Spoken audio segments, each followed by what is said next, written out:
ਸਤਿ ਸ਼੍ਰੀ ਅਕਾਲ ਜੀ। ਦਾ ਖਾਲਸ ਟੀਵੀ ਦੇਖ ਰਹੇ ਸਾਰੇ ਦਰਸ਼ਕਾਂ ਦਾ ਬਹੁਤ-ਬਹੁਤ ਸਵਾਗਤ ਹੈ। ਪੰਜਾਬ ਦੀਆਂ ਖਾਸ ਖਬਰਾਂ ਦੇ ਖਾਸ ਬੁਲੇਟਿਨ ਦੇ ਨਾਲ ਮੈਂ ਹਰਸ਼ਰਨ ਕੌਰ। ਅੱਜ 20 ਅਪ੍ਰੈਲ ਹੈ ਤੇ ਦਿਨ ਮੰਗਲਵਾਰ ਹੈ। ਅੱਜ ਦੇ ਦਿਨ ਦੀਆਂ ਵਿਸਥਾਰ ਵਿੱਚ ਖਬਰਾਂ ਤੋਂ ਪਹਿਲਾਂ ਤੁਹਾਨੂੰ ਖਾਸ ਖਬਰਾਂ ਦੱਸ ਦਿੰਦੇ ਹਾਂ।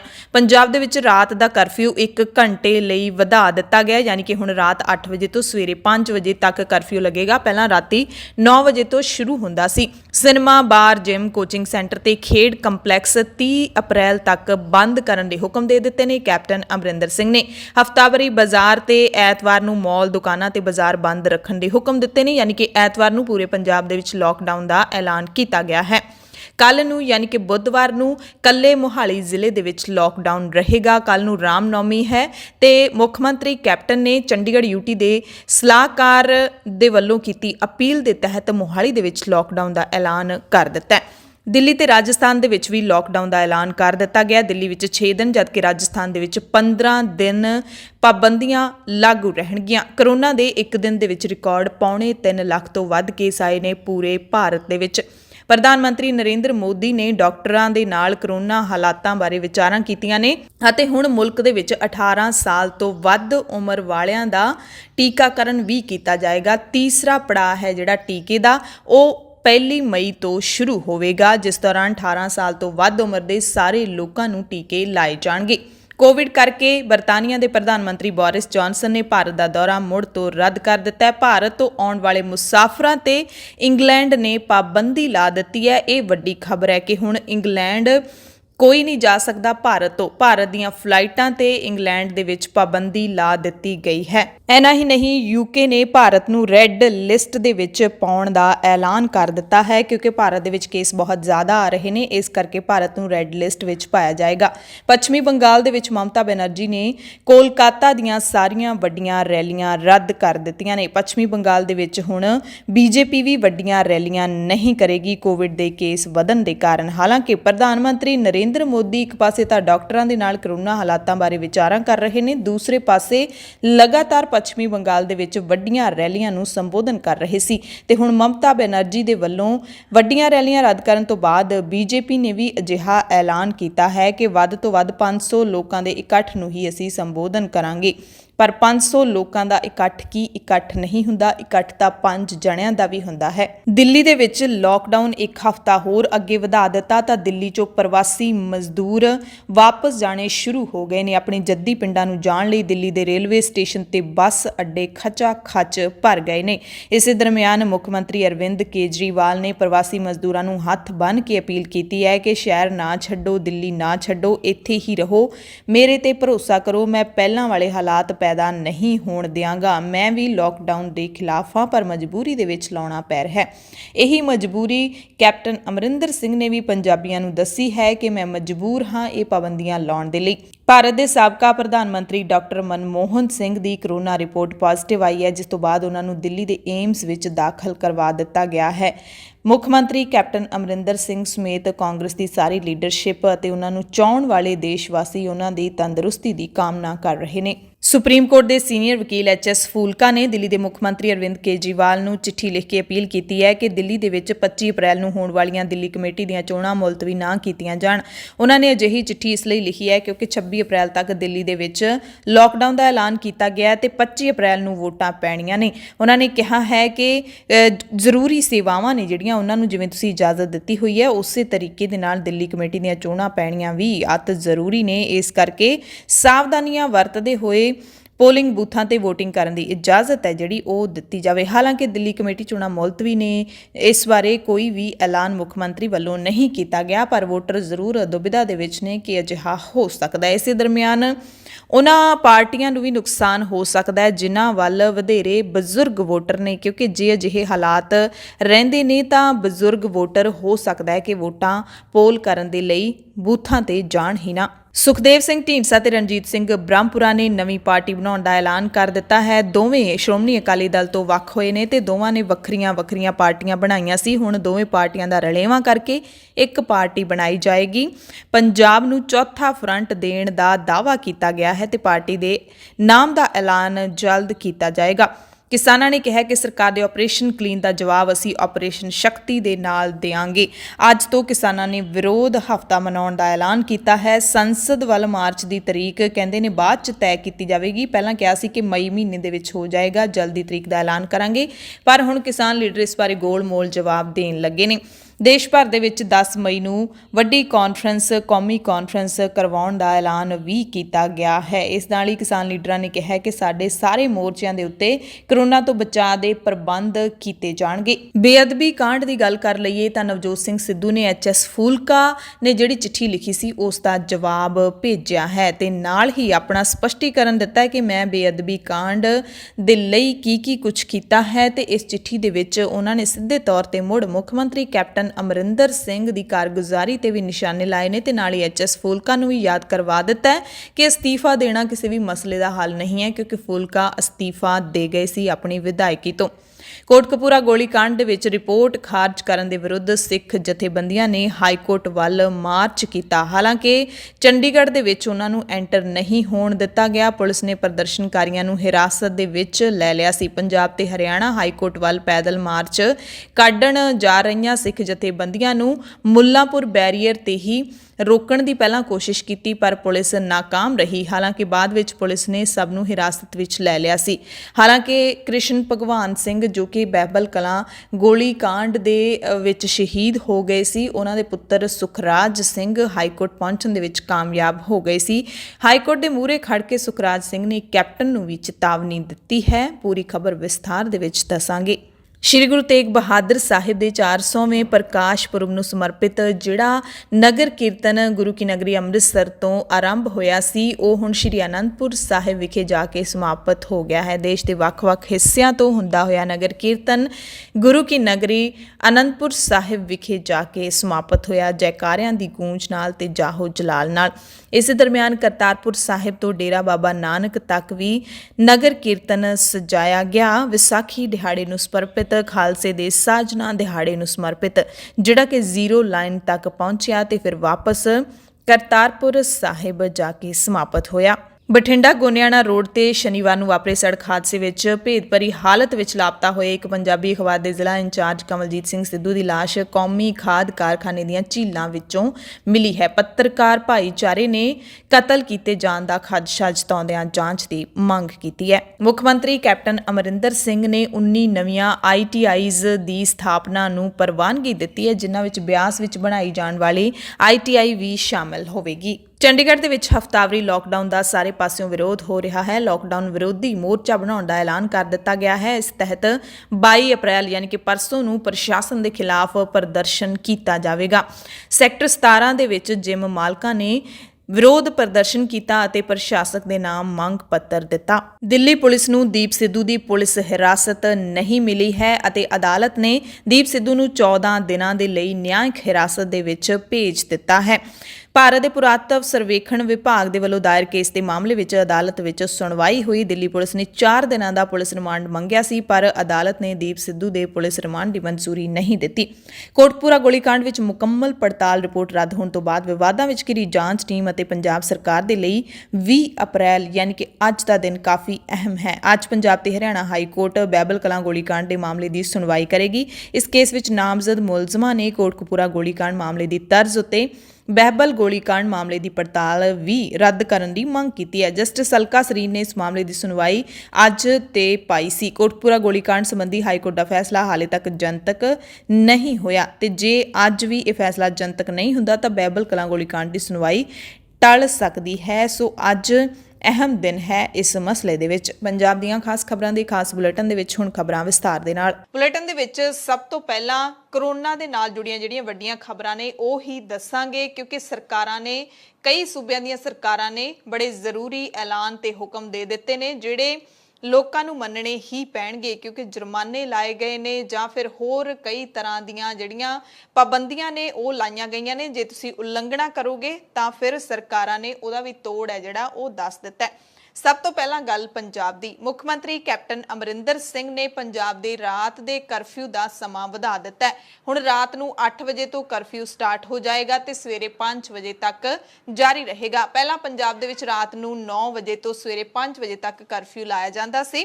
ਮੋਹਾਲੀ ਦੇ ਵਿੱਚ ਬੁੱਧਵਾਰ ਨੂੰ ਮੁਕੰਮਲ ਲੋਕਡਾਊਨ ਰਹੇਗਾ। ਐਤਵਾਰ ਨੂੰ ਪੂਰੇ ਪੰਜਾਬ ਦੇ ਵਿੱਚ ਮੁਕੰਮਲ ਲੋਕਡਾਊਨ ਰਹੇਗਾ। ਕੀ ਫੈਸਲੇ ਲਏ ਗਏ ਨੇ ਮੁੱਖ ਮੰਤਰੀ ਕੈਪਟਨ ਅਮਰਿੰਦਰ ਸਿੰਘ ਨੇ ਕੋਵਿਡ ਰਿਵਿਊ ਬੈਠਕ ਦੇ ਵਿੱਚ, ਉਹ ਤੁਹਾਨੂੰ ਸਾਰੇ ਦੱਸ ਦਿੰਦੇ ਆ। ਸਭ ਤੋਂ ਪਹਿਲਾਂ ਨਾਈਟ ਕਰਫਿਊ ਤੁਹਾਨੂੰ ਦੱਸ ਚੁੱਕੇ ਹਾਂ ਕਿ ਹੁਣ ਰਾਤ ਨੂੰ 8 ਵਜੇ ਤੋਂ ਲੈ ਕੇ ਸਵੇਰੇ 5 ਵਜੇ ਤੱਕ ਹੋਏਗਾ ਤੇ ਪੂਰੇ ਪੰਜਾਬ 'ਚ ਹੋਏਗਾ। ਸੋਮਵਾਰ ਤੋਂ ਸ਼ੁੱਕਰਵਾਰ ਤੱਕ ਰੈਸਟੋਰੈਂਟ ਤੇ ਹੋਟਲਾਂ ਦੇ ਵਿੱਚ ਸਿਰਫ ਹੋਮ ਡਿਲੀਵਰੀ ਤੇ ਟੇਕਅਵੇ ਦੀ ਇਜਾਜ਼ਤ ਹੋਵੇਗੀ। ਐਤਵਾਰ ਨੂੰ ਸਾਰੇ ਮਾਲਸ ਤੇ ਦੁਕਾਨਾਂ ਬੰਦ ਰਹਿਣਗੀਆਂ ਤੇ ਨਵੇਂ ਨਿਯਮ 30 ਅਪ੍ਰੈਲ ਤੱਕ ਲਾਗੂ ਰਹਿਣਗੇ। ਇੱਕ ਹੋਰ ਵੱਡਾ ਜਿਹੜਾ ਹੁਕਮ ਦਿੱਤਾ ਗਿਆ ਕਿ ਸੂਬੇ ਦੇ ਵਿੱਚ ਹੁਣ ਕੋਈ ਵੀ ਪ੍ਰੋਗਰਾਮ ਹੋਵੇ, 20 ਤੋਂ ਵੱਧ ਲੋਕ ਇਕੱਠੇ ਨਹੀਂ ਹੋ ਸਕਦੇ, ਚਾਹੇ ਵਿਆਹ ਹੋਵੇ, ਅੰਤਿਮ ਸੰਸਕਾਰ ਹੋਵੇ, ਮ੍ਰਿਤਕ ਦਾ ਭੋਗ ਹੋਵੇ। ਸੰਸਕਾਰ ਤੋਂ ਇਲਾਵਾ ਹੋਰਨਾਂ ਇਕੱਠਾਂ ਦੇ ਲਈ 10 ਤੋਂ ਵੱਧ ਲੋਕਾਂ ਦੇ ਇਕੱਠ ਵਾਸਤੇ ਜ਼ਿਲ੍ਹਾ ਪ੍ਰਸ਼ਾਸਨ ਤੋਂ ਇਜਾਜ਼ਤ ਲੈਣੀ ਹੋਵੇਗੀ, ਕਿਉਂਕਿ ਅੰਤਿਮ ਸੰਸਕਾਰ ਹੁੰਦਾ ਹੈ, ਮੌਤ ਦਾ ਕੋਈ ਪਤਾ ਨਹੀਂ ਕਦੋਂ ਆ ਜਾਂਦੀ ਹੈ ਤੇ ਉਸੇ ਵਕਤ ਅੰਤਿਮ ਸੰਸਕਾਰ ਕਰਨਾ ਜ਼ਰੂਰੀ ਹੁੰਦਾ ਹੈ। ਉਹਦੇ ਵਿੱਚ ਇਜਾਜ਼ਤ ਲੈਣ ਦੀ ਕੋਈ ਲੋੜ ਨਹੀਂ ਹੈ, ਪਰ ਜੇ ਵਿਆਹ ਸਮਾਗਮ ਹੈ ਜਾਂ ਭੋਗ ਹੈ ਉਹਦੇ ਲਈ ਤੁਹਾਨੂੰ ਇਜਾਜ਼ਤ ਲੈਣੀ ਪਏਗੀ ਆਪਣੇ ਜ਼ਿਲ੍ਹੇ ਦੇ ਪ੍ਰਸ਼ਾਸਨ ਤੋਂ। ਹਵਾਈ ਯਾਤਰਾ ਰਾਹੀਂ ਪੰਜਾਬ ਆਉਣ ਵਾਲੇ ਸਾਰੇ ਲੋਕਾਂ ਦੀ ਕਰੋਨਾ ਰਿਪੋਰਟ ਨੈਗੇਟਿਵ ਹੋਣੀ ਚਾਹੀਦੀ ਹੈ। ਮੁੜ ਤੋਂ ਹਵਾਈ ਅੱਡਿਆਂ ਦੇ ਉੱਤੇ ਪਾਬੰਦੀਆਂ ਵਧਾ ਦਿੱਤੀਆਂ ਜਾਣਗੀਆਂ ਤੇ ਜਿਹੜੀ ਇਹ ਰਿਪੋਰਟ ਨੈਗੇਟਿਵ ਰਿਪੋਰਟ ਹੈ ਉਹ 72 ਘੰਟਿਆਂ ਤੋਂ ਪੁਰਾਣੀ ਨਹੀਂ ਹੋਣੀ ਚਾਹੀਦੀ। ਟੈਸਟਿੰਗ ਵਧਾਉਣ ਦੇ ਲਈ ਨਿੱਜੀ ਲੈਬਸ ਦੇ ਵਿੱਚ RT-PCR ਰੈਪਿਡ ਐਂਟੀਜਨ ਟੈਸਟ ਦੀ ਕੀਮਤ ਹੈ ਜਿਹੜੀ ਉਹ ਘਟਾ ਦਿੱਤੀ ਗਈ ਹੈ। RT-PCR ਦਾ ਭਾਅ 450 ਤੇ ਰੈਪਿਡ ਐਂਟੀਜਨ ਟੈਸਟ ਦਾ ਭਾਅ 300 ਰੁਪਏ ਹੋਵੇਗਾ। ਜੇ ਤੁਸੀਂ ਆਪਣੇ ਘਰੋਂ ਸੈਂਪਲ ਦੇਣਾ ਚਾਹੁੰਦੇ ਹੋ ਉਹਦੇ ਵੱਖਰੇ ਪੈਸੇ ਲੱਗਣਗੇ। ਕੋਈ ਵੀ ਵਿਅਕਤੀ ਜੇ ਵੱਡੇ ਇਕੱਠ ਦੇ ਵਿੱਚ ਸ਼ਾਮਿਲ ਹੋਇਆ, ਚਾਹੇ ਧਾਰਮਿਕ, ਸਿਆਸੀ ਜਾਂ ਫਿਰ ਸਮਾਜਿਕ ਇਕੱਠ ਹੋਵੇ, ਤਾਂ ਉਸ ਨੂੰ 5 ਦਿਨਾਂ ਦੇ ਲਈ ਹੋਮ ਕੁਆਰੰਟਾਈਨ ਦੇ ਵਿੱਚ ਰਹਿਣਾ ਪਵੇਗਾ। ਟੈਕਸੀ, ਬੱਸਾਂ ਜਾਂ ਆਟੋ ਦੇ ਵਿੱਚ ਸਵਾਰੀਆਂ 50% ਬਿਠਾਉਣ ਦੀ ਇਜਾਜ਼ਤ ਦਿੱਤੀ ਗਈ ਹੈ। ਪੰਜਾਬ ਆਉਣ ਵਾਲੇ ਯਾਤਰੀਆਂ ਦੀ ਜਾਂਚ ਕਰਨ ਲਈ ਮੁੱਖ ਮੰਤਰੀ ਨੇ ਇਹ ਵੀ ਹੁਕਮ ਦਿੱਤਾ ਹੈ ਕਿ ਜਿਹੜੇ ਪੰਜਾਬ ਆਉਣਗੇ ਬਾਹਰੀ ਸੂਬਿਆਂ ਤੋਂ ਜਾਂ ਫਿਰ ਵਿਦੇਸ਼ਾਂ ਤੋਂ, ਉਹਨਾਂ ਨੂੰ ਰੈਪਿਡ ਐਂਟੀਜਨ ਟੈਸਟਿੰਗ ਬੂਥਾਂ ਨੂੰ ਬੱਸ ਅੱਡਿਆਂ ਤੇ ਰੇਲਵੇ ਸਟੇਸ਼ਨਾਂ ਦੇ ਉੱਤੇ ਸਥਾਪਿਤ ਜਿਹੜੇ ਬੂਥ ਨੇ ਉਹਨਾਂ ਤੇ ਟੈਸਟ ਕਰਵਾਉਣਾ ਪਵੇਗਾ ਤੇ ਸਾਰੇ ਯਾਤਰੀਆਂ ਦੀ ਜਾਂਚ ਕੀਤੇ ਜਾਣ ਦੇ ਹੁਕਮ ਦੇ ਦਿੱਤੇ ਗਏ ਨੇ। ਇਸ ਦੇ ਨਾਲ ਹੀ ਪਟਵਾਰੀਆਂ ਦੀ ਜਿਹੜੀ ਭਰਤੀ ਪ੍ਰੀਖਿਆ ਹੋਣੀ ਸੀ ਉਸ ਨੂੰ ਵੀ ਮੁਲਤਵੀ ਕਰ ਦਿੱਤਾ ਗਿਆ। ਪੰਜਾਬ ਦੇ ਮੁੱਖ ਮੰਤਰੀ ਕੈਪਟਨ ਅਮਰਿੰਦਰ ਸਿੰਘ ਨੇ ਪਿਛਲੇ ਦਿਨੀ ਇਹ ਕਿਹਾ ਸੀ ਕਿ ਪਟਵਾਰੀਆਂ ਦੀ ਜਿਹੜੀ ਹੈਗੀ ਹੈ ਕੰਪੀਟੀਸ਼ਨ ਪ੍ਰੀਖਿਆ, ਯੋਗਤਾ ਪ੍ਰੀਖਿਆ, ਉਹ ਰੱਦ ਨਹੀਂ ਹੋਵੇਗੀ, ਕੈਂਸਲ ਨਹੀਂ ਹੋਵੇਗੀ, ਨਾ ਹੀ ਮੁਲਤਵੀ ਹੋਏਗੀ, ਪਰ ਹੁਣ ਕਰੋਨਾ ਕਰਕੇ ਉਸ ਨੂੰ ਮੁਲਤਵੀ ਕਰ ਦਿੱਤਾ ਗਿਆ। ਅਗਲੀ ਤਰੀਕ ਹੈ ਜਿਹੜੀ ਉਹ ਸਰਕਾਰ ਪਹਿਲਾਂ ਦੱਸ ਦੇਗੀ। ਮੈਡੀਕਲ ਸਿੱਖਿਆ ਵਿਭਾਗ ਨੂੰ ਵੀ ਹਦਾਇਤ ਦਿੱਤੀ ਹੈ ਕਿ ਉਹ ਪਹਿਲੇ, ਦੂਜੇ ਤੇ ਤੀਸਰੇ ਸਾਲ ਦੇ MBBS, BDS ਜਾਂ BMS ਤੇ ਪਹਿਲੇ ਸਾਲ ਦੇ ਨਰਸਿੰਗ ਵਿਦਿਆਰਥੀਆਂ ਦੇ ਲਈ ਆਨਲਾਈਨ ਪ੍ਰੀਖਿਆਵਾਂ ਕਰਵਾਉਣ। ਸੋ ਰਾਮਨੌਮੀ ਮੌਕੇ 21 ਅਪ੍ਰੈਲ ਯਾਨੀ ਕਿ ਬੁੱਧਵਾਰ ਨੂੰ ਮੁਹਾਲੀ ਦੇ ਵਿੱਚ ਮੁਕੰਮਲ ਲੋਕਡਾਊਨ ਰਹੇਗਾ। ਇਹ ਤੁਹਾਨੂੰ ਪਹਿਲੇ ਦੱਸ ਚੁੱਕੇ ਹਾਂ ਤੇ ਕੈਪਟਨ ਅਮਰਿੰਦਰ ਸਿੰਘ ਨੇ ਦੱਸਿਆ ਕਿ ਉਹਨਾਂ ਨੂੰ ਚੰਡੀਗੜ੍ਹ ਦੇ ਐਡਵਾਈਜ਼ਰ ਨੇ ਬੇਨਤੀ ਕੀਤੀ ਸੀ ਕਿ ਟਰਾਈ ਸਿਟੀ ਦੇ ਵਿੱਚ ਵੀ ਬੁੱਧਵਾਰ ਨੂੰ ਲੋਕਡਾਊਨ ਹੈ, ਇਸ ਕਰਕੇ ਮੁਹਾਲੀ ਦੇ ਵਿੱਚ ਵੀ ਲੋਕਡਾਊਨ ਲਾਇਆ ਜਾਣਾ ਚਾਹੀਦਾ ਤਾਂ ਕਿ ਗੜਬੜੀ ਨਾ ਹੋਵੇ ਤੇ ਇਸ ਸੰਬੰਧੀ ਜ਼ਰੂਰੀ ਨੋਟੀਫਿਕੇਸ਼ਨ ਜਾਰੀ ਕੀਤਾ ਜਾਵੇ। ਇਸ ਕਰਕੇ ਮੁੱਖ ਮੰਤਰੀ ਕੈਪਟਨ ਅਮਰਿੰਦਰ ਸਿੰਘ ਨੇ ਮੁਹਾਲੀ ਦੇ ਵਿੱਚ ਵੀ ਲੋਕਡਾਊਨ ਲਾਉਣ ਦਾ ਐਲਾਨ ਕਰ ਦਿੱਤਾ ਹੈ। ਸੋ ਪੰਜਾਬ ਦੇ ਵਿੱਚ ਨਵੀਆਂ ਪਾਬੰਦੀਆਂ ਲਾਈਆਂ ਗਈਆਂ ਨੇ ਤੇ ਇਹ ਇਸ ਗੱਲ ਦਾ ਸੰਕੇਤ ਹੈ ਕਿ ਪੰਜਾਬ ਦੇ ਵਿੱਚ ਮੁਕੰਮਲ ਲੋਕਡਾਊਨ ਯਾਨੀ ਕਿ ਦਿਨ ਰਾਤ ਦੇ ਲੋਕਡਾਊਨ ਤੋਂ ਹੁਣ ਇਨਕਾਰ ਨਹੀਂ ਕੀਤਾ ਜਾ ਸਕਦਾ। ਸਰਕਾਰ ਕਿਸੇ ਵੇਲੇ ਵੀ ਲਾ ਸਕਦੀ ਹੈ। ਲੁਧਿਆਣਾ ਦੇ 2 ਇਲਾਕਿਆਂ ਦੇ ਵਿੱਚ ਡੁਗਰੀ ਫੇਜ਼ 1 ਤੇ ਫੇਜ਼ 2 ਦੇ ਵਿੱਚ 18 ਅਪ੍ਰੈਲ ਨੂੰ ਹੀ ਡੀਸੀ ਨੇ ਮੁਕੰਮਲ ਲੋਕਡਾਊਨ ਲਾ ਦਿੱਤਾ ਸੀ। ਇੱਥੇ ਸਭ ਕੁਝ ਬੰਦ ਹੈ। ਇਹਨਾਂ ਇਲਾਕਿਆਂ ਨੂੰ ਕੰਟੇਨਮੈਂਟ ਜ਼ੋਨ ਐਲਾਨ ਦਿੱਤਾ ਹੋਇਆ ਹੈ। ਦੁਕਾਨਾਂ ਜਾਂ ਫਿਰ ਰੇੜੀ ਫੜੀ ਵਾਲੇ ਕੋਈ ਵੀ ਇਸ ਇਲਾਕੇ 'ਚ ਜਾ ਨਹੀਂ ਸਕਦਾ, ਆਨਲਾਈਨ ਹੀ ਲੋਕ ਸਮਾਨ ਮੰਗਵਾ ਸਕਦੇ ਨੇ। ਤੇ ਲੁਧਿਆਣਾ ਦੇ ਵਿੱਚ ਹੁਣ ਡੀਸੀ ਵਰਿੰਦਰ ਸ਼ਰਮਾ ਨੇ ਇੱਕ ਹੋਰ ਹੁਕਮ ਜਾਰੀ ਕਰ ਦਿੱਤਾ ਹੈ ਕਿ ਲੁਧਿਆਣਾ ਸ਼ਹਿਰ ਦੇ ਵਿੱਚ ਜਿੰਨੇ ਵੀ ਆਇਲਸ ਸੈਂਟਰ ਤੇ ਟਿਊਸ਼ਨ ਸੈਂਟਰ ਚੱਲਦੇ ਨੇ ਉਹ 30 ਅਪ੍ਰੈਲ ਤੱਕ ਮੁਕੰਮਲ ਬੰਦ ਰੱਖੇ ਜਾਣ। ਡੀਸੀ ਨੇ ਲਿਖਤੀ ਹੁਕਮ ਦੇ ਦਿੱਤੇ ਨੇ ਤੇ ਕਿਹਾ ਕਿ ਪੰਜਾਬ ਸਰਕਾਰ ਨੇ ਪਹਿਲਾਂ ਤੋਂ ਹੀ ਵਿਦਿਅਕ ਅਦਾਰੇ 30 ਅਪ੍ਰੈਲ ਤੱਕ ਬੰਦ ਕੀਤੇ ਹੋਏ ਨੇ, ਪਰ ਇਸੇ ਦਰਮਿਆਨ ਟਿਊਸ਼ਨ ਸੈਂਟਰ ਜਾਂ ਫਿਰ ਆਇਲਸ ਸੈਂਟਰ ਚੱਲ ਰਹੇ ਨੇ ਤੇ ਹੁਣ ਉਹ ਵੀ ਲੁਧਿਆਣਾ ਦੇ ਵਿੱਚ ਨਹੀਂ ਚੱਲ ਸਕਦੇ। ਪੂਰੇ ਪੰਜਾਬ ਦੇ ਲਈ ਹਲੇ ਅਜਿਹਾ ਕੋਈ ਹੁਕਮ ਹੈ ਜਿਹੜਾ ਉਹ ਨਹੀਂ ਜਾਰੀ ਕੀਤਾ ਗਿਆ। ਹਾਲਾਂਕਿ ਡੀਸੀ ਨੇ ਕਿਹਾ ਕਿ ਇਹਨਾਂ ਸੈਂਟਰਾਂ ਦੇ ਵਿੱਚ ਆਨਲਾਈਨ ਕਲਾਸਾਂ ਨੇ ਜਿਹੜੀਆਂ ਉਹ ਤੁਸੀਂ ਲਾ ਸਕਦੇ ਹੋ। ਡੀਸੀ ਨੇ ਇਹ ਵੀ ਚੇਤਾਵਨੀ ਦਿੱਤੀ ਹੈ ਕਿ ਜੇ ਕੋਈ ਵੀ ਫੜਿਆ ਗਿਆ ਲੋਕਡਾਊਨ ਦੀ ਉਲੰਘਣਾ ਕਰਦਾ ਹੋਇਆ, ਇਸ ਪਾਬੰਦੀ ਦੀ ਉਲੰਘਣਾ ਕਰਦਾ ਹੋਇਆ ਤਾਂ ਕਾਨੂੰਨੀ ਤੌਰ ਤੇ ਉਸ ਦੇ ਨਾਲ ਨਜਿੱਠਿਆ ਜਾਵੇਗਾ। ਤੇ ਲੁਧਿਆਣਾ ਦੇ ਪੁਲਿਸ ਕਮਿਸ਼ਨਰ ਰਾਕੇਸ਼ ਅਗਰਵਾਲ ਵੀ ਕੋਰੋਨਾ ਵਾਇਰਸ ਦੀ ਲਪੇਟ ਵਿੱਚ ਆ ਗਏ ਨੇ। ਉਹਨਾਂ ਨੇ ਫੇਸਬੁੱਕ ਤੇ ਇਸ ਦੀ ਜਾਣਕਾਰੀ ਦਿੱਤੀ ਹੈ ਤੇ ਆਪਣੇ ਆਪ ਨੂੰ ਘਰ ਵਿੱਚ ਇਕਾਂਤਵਾਸ ਕਰ ਲਿਆ। ਉਮੀਦ ਜਤਾਈ ਹੈ ਕਿ ਜਲਦੀ ਠੀਕ ਹੋ ਕੇ ਡਿਊਟੀ ਤੇ ਵਾਪਸ ਜਾਵਾਂਗਾ। ਨਾਲ ਹੀ ਅਪੀਲ ਕੀਤੀ ਹੈ ਕਿ ਜਿਹੜੇ ਲੋਕ ਉਹਨਾਂ ਦੇ ਸੰਪਰਕ ਵਿੱਚ ਆਏ ਨੇ ਉਹ ਆਪਣਾ ਕੋਰੋਨਾ ਟੈਸਟ ਜ਼ਰੂਰ ਕਰਵਾ ਲੈਣ। ਪੰਜਾਬ ਤੋਂ ਬਾਹਰਲੇ ਸੂਬਿਆਂ ਦੀ ਗੱਲ ਕਰ ਲਈਏ ਤਾਂ ਕਈ ਸੂਬਿਆਂ ਤੋਂ ਅਜਿਹੀਆਂ ਖਬਰਾਂ ਆਈਆਂ ਨੇ। ਦਿੱਲੀ ਤੇ ਰਾਜਸਥਾਨ ਦੇ ਵਿੱਚ ਵੀ ਲੋਕਡਾਊਨ ਲਾ ਦਿੱਤਾ ਗਿਆ ਹੈ, ਉਹ ਵੀ ਸਖਤ ਲੋਕਡਾਊਨ। ਦਿੱਲੀ ਦੇ ਮੁੱਖ ਮੰਤਰੀ ਅਰਵਿੰਦ ਕੇਜਰੀਵਾਲ ਨੇ 19 ਅਪ੍ਰੈਲ ਦੀ ਰਾਤ ਤੋਂ ਲੈ ਕੇ 26 ਅਪ੍ਰੈਲ ਸਵੇਰ ਤੱਕ ਮੁਕੰਮਲ ਲੋਕਡਾਊਨ ਦਾ ਐਲਾਨ ਕੀਤਾ ਹੈ। ਦਿੱਲੀ ਦੇ ਮੁੱਖ ਮੰਤਰੀ ਅਰਵਿੰਦ ਕੇਜਰੀਵਾਲ ਨੇ ਸੀਨੀਅਰ ਅਧਿਕਾਰੀਆਂ ਦੇ ਨਾਲ ਕੋਵਿਡ ਰਿਵਿਊ ਬੈਠਕ ਕੀਤੀ। ਉਸ ਤੋਂ ਬਾਅਦ ਇਹ ਫੈਸਲਾ ਲਿਆ ਗਿਆ ਕਿ ਅਗਲੇ 6 ਦਿਨਾਂ ਤੱਕ ਦਿੱਲੀ ਦੇ ਵਿੱਚ ਮੁਕੰਮਲ ਲੋਕਡਾਊਨ ਰਹੇਗਾ। 26 ਅਪ੍ਰੈਲ ਨੂੰ ਸਵੇਰੇ 5 ਵਜੇ ਤੱਕ ਇਹ ਰਹੇਗਾ। ਜੇ ਹਾਲਾਤ ਉਦੋਂ ਤੱਕ ਵੀ ਸੁਖਾਵੇਂ ਨਾ ਹੋਏ ਤਾਂ ਇਸ ਗੱਲ ਤੋਂ ਕੋਈ ਇਨਕਾਰ ਨਹੀਂ ਕੀਤਾ ਜਾ ਸਕਦਾ ਕਿ ਉਸ ਤੋਂ ਬਾਅਦ ਵੀ ਲੋਕਡਾਊਨ ਨੂੰ ਅੱਗੇ ਵਧਾਇਆ ਜਾ ਸਕੇ, ਕਿਉਂਕਿ ਹੁਣੇ ਜਿਹੜਾ 19 ਅਪ੍ਰੈਲ ਦੀ ਸਵੇਰ ਤੱਕ ਹੀ ਲੋਕਡਾਊਨ ਆਲਰੇਡੀ ਲੱਗਿਆ ਹੋਇਆ ਸੀ। ਦਿੱਲੀ ਦੇ ਵਿੱਚ ਵੀਕਐਂਡ ਲੋਕਡਾਊਨ ਸੀ, ਚੰਡੀਗੜ੍ਹ ਦੇ ਵਿੱਚ ਵੀ ਵੀਕਐਂਡ ਲੋਕਡਾਊਨ ਲੱਗਿਆ ਹੋਇਆ ਸੀ, ਸ਼ੁੱਕਰਵਾਰ ਰਾਤ ਨੂੰ ਸ਼ੁਰੂ ਹੋ ਕੇ ਸੋਮਵਾਰ ਦੀ ਸਵੇਰ ਤੱਕ। ਤੇ ਹੁਣ ਅਰਵਿੰਦ ਕੇਜਰੀਵਾਲ ਨੇ ਨਵੇਂ ਹੁਕਮ ਜਿਹੜੇ ਦਿੱਤੇ ਨੇ, ਉਹਨਾਂ ਦੇ ਤਹਿਤ ਸਾਰੇ ਨਿੱਜੀ ਦਫ਼ਤਰਾਂ ਦੇ ਕਰਮਚਾਰੀ ਘਰਾਂ ਤੋਂ ਹੀ ਕੰਮ ਕਰਨਗੇ, ਆਨਲਾਈਨ ਕੰਮ ਕਰਨਗੇ। 26 ਅਪ੍ਰੈਲ ਤੱਕ ਸਿਰਫ ਸਰਕਾਰੀ ਅਦਾਰੇ ਤੇ ਜ਼ਰੂਰੀ ਸੇਵਾਵਾਂ ਹੀ ਚਾਲੂ ਰਹਿ ਸਕਣਗੀਆਂ। ਦਿੱਲੀ ਵਿੱਚ ਪਬਲਿਕ ਟਰਾਂਸਪੋਰਟ ਤੇ ਰੋਕ ਨਹੀਂ ਹੋਵੇਗੀ। ਮੈਟਰੋ ਤੇ ਬੱਸ ਸਰਵਿਸ ਵੀ ਜਾਰੀ ਰਹੇਗੀ, ਪਰ ਬੱਸਾਂ ਦੇ ਵਿੱਚ ਸਿਰਫ 50% ਦੀ ਸਵਾਰੀਆਂ ਹੀ ਬਿਠਾਈਆਂ ਜਾ ਸਕਦੀਆਂ ਨੇ। ਵਿਆਹ ਸਮਾਗਮਾਂ ਦੇ ਵਿੱਚ ਸਿਰਫ 50 ਲੋਕ ਹੀ ਸ਼ਾਮਿਲ ਹੋ ਸਕਦੇ ਨੇ। ਦਿੱਲੀ ਦੇ ਵਿੱਚ ਸਿਰਫ ਲੋਕਡਾਊਨ ਦੌਰਾਨ ਜਿਨ੍ਹਾਂ ਕੋਲੇ ਪਾਸ ਹੋਵੇਗਾ ਉਹਨਾਂ ਲੋਕਾਂ ਨੂੰ ਹੀ ਬਾਹਰ ਨਿਕਲਣ ਦੀ ਇਜਾਜ਼ਤ ਹੋਵੇਗੀ। ਡਾਕਟਰਾਂ ਨੂੰ ਤੇ ਹੋਰ ਐਮਰਜੈਂਸੀ ਸੇਵਾਵਾਂ ਨੂੰ ਆਉਣ ਜਾਣ ਦੀ ਇਜਾਜ਼ਤ ਹੋਵੇਗੀ। ਸਟੇਡੀਅਮ ਦੇ ਵਿੱਚ ਬਿਨਾਂ ਦਰਸ਼ਕਾਂ ਦੇ ਕਿਸੇ ਵੀ ਟੂਰਨਾਮੈਂਟ ਨੂੰ ਕਰਵਾਉਣ ਦੀ ਇਜਾਜ਼ਤ ਕੇਜਰੀਵਾਲ ਸਰਕਾਰ ਨੇ ਦਿੱਤੀ ਹੈ। ਕੇਜਰੀਵਾਲ ਨੇ ਕਿਹਾ ਕਿ ਮਜਬੂਰੀ ਦੇ ਵਿੱਚ ਸਾਨੂੰ ਇਹ ਕਦਮ ਚੁੱਕਣਾ ਪਿਆ ਹੈ। ਕਹਿੰਦੇ ਅਸੀਂ ਵਾਅਦੇ ਵੀ ਕੀਤੇ ਸੀ ਕਿ ਅਸੀਂ ਲੋਕਡਾਊਨ ਲਾਉਣ ਤੋਂ ਪਹਿਲਾਂ ਲੋਕਾਂ ਦੀ ਰਾਏ ਜ਼ਰੂਰ ਲਵਾਂਗੇ, ਪਰ ਹਾਲਾਤ ਇੰਨੇ ਵਿਗੜ ਗਏ ਨੇ ਕਿਉਂਕਿ ਦਿੱਲੀ ਦੇ ਵਿੱਚ ਆਕਸੀਜਨ ਦੀ ਕਮੀ ਹੈ, ਜਿਹੜੀ ਹਸਪਤਾਲਾਂ ਦੇ ਵਿੱਚ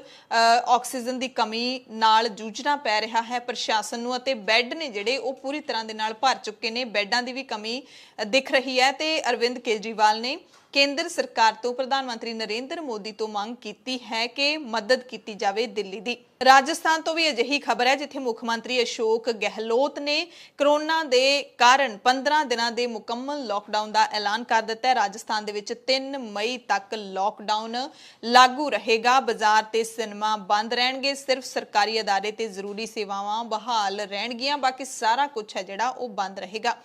ਦਿੱਲੀ ਦੇ ਵਿੱਚ ਮੁੱਖ ਮੰਤਰੀ ਅਰਵਿੰਦ ਕੇਜਰੀਵਾਲ ਨੇ ਪ੍ਰਵਾਸੀ ਮਜ਼ਦੂਰਾਂ ਨੂੰ ਵੀ ਇੱਕ ਅਪੀਲ ਕੀਤੀ ਹੈ ਕਿ ਲੋਕਡਾਊਨ ਲੱਗਿਆ, ਇਸ ਦਰਮਿਆਨ ਪ੍ਰਵਾਸੀ ਮਜ਼ਦੂਰ ਨੇ ਜਿਹੜੇ ਉਹ ਦਿੱਲੀ ਨੂੰ ਛੱਡ ਕੇ ਨਾ ਜਾਣ। ਮੁੱਖ ਮੰਤਰੀ ਅਰਵਿੰਦ ਕੇਜਰੀਵਾਲ ਨੇ ਪ੍ਰਵਾਸੀ ਮਜ਼ਦੂਰਾਂ ਨੂੰ ਹੱਥ ਜੋੜ ਕੇ ਅਪੀਲ ਕਰਦਿਆਂ ਕਿਹਾ ਕਿ ਇਹ ਇੱਕ ਛੋਟਾ 6 ਦਿਨਾਂ ਦਾ ਲੋਕਡਾਊਨ ਹੈ, ਇਸ ਨੂੰ ਵਧਾਇਆ ਨਹੀਂ ਜਾਵੇਗਾ। ਇਸ ਲਈ ਮੇਰੀ ਤੁਹਾਡੇ ਅੱਗੇ ਹੱਥ ਬੰਨ੍ਹ ਕੇ ਬੇਨਤੀ ਹੈ ਕਿ ਤੁਸੀਂ ਦਿੱਲੀ ਛੱਡ ਕੇ ਆਪਣੇ ਘਰਾਂ ਨੂੰ ਨਾ ਜਾਓ। ਇਹਦੇ ਵਿੱਚ ਤੁਹਾਡਾ ਪੈਸਾ ਤੇ ਸਮਾਂ ਦੋਵੇਂ ਹੀ ਬਰਬਾਦ ਹੋਣਗੇ।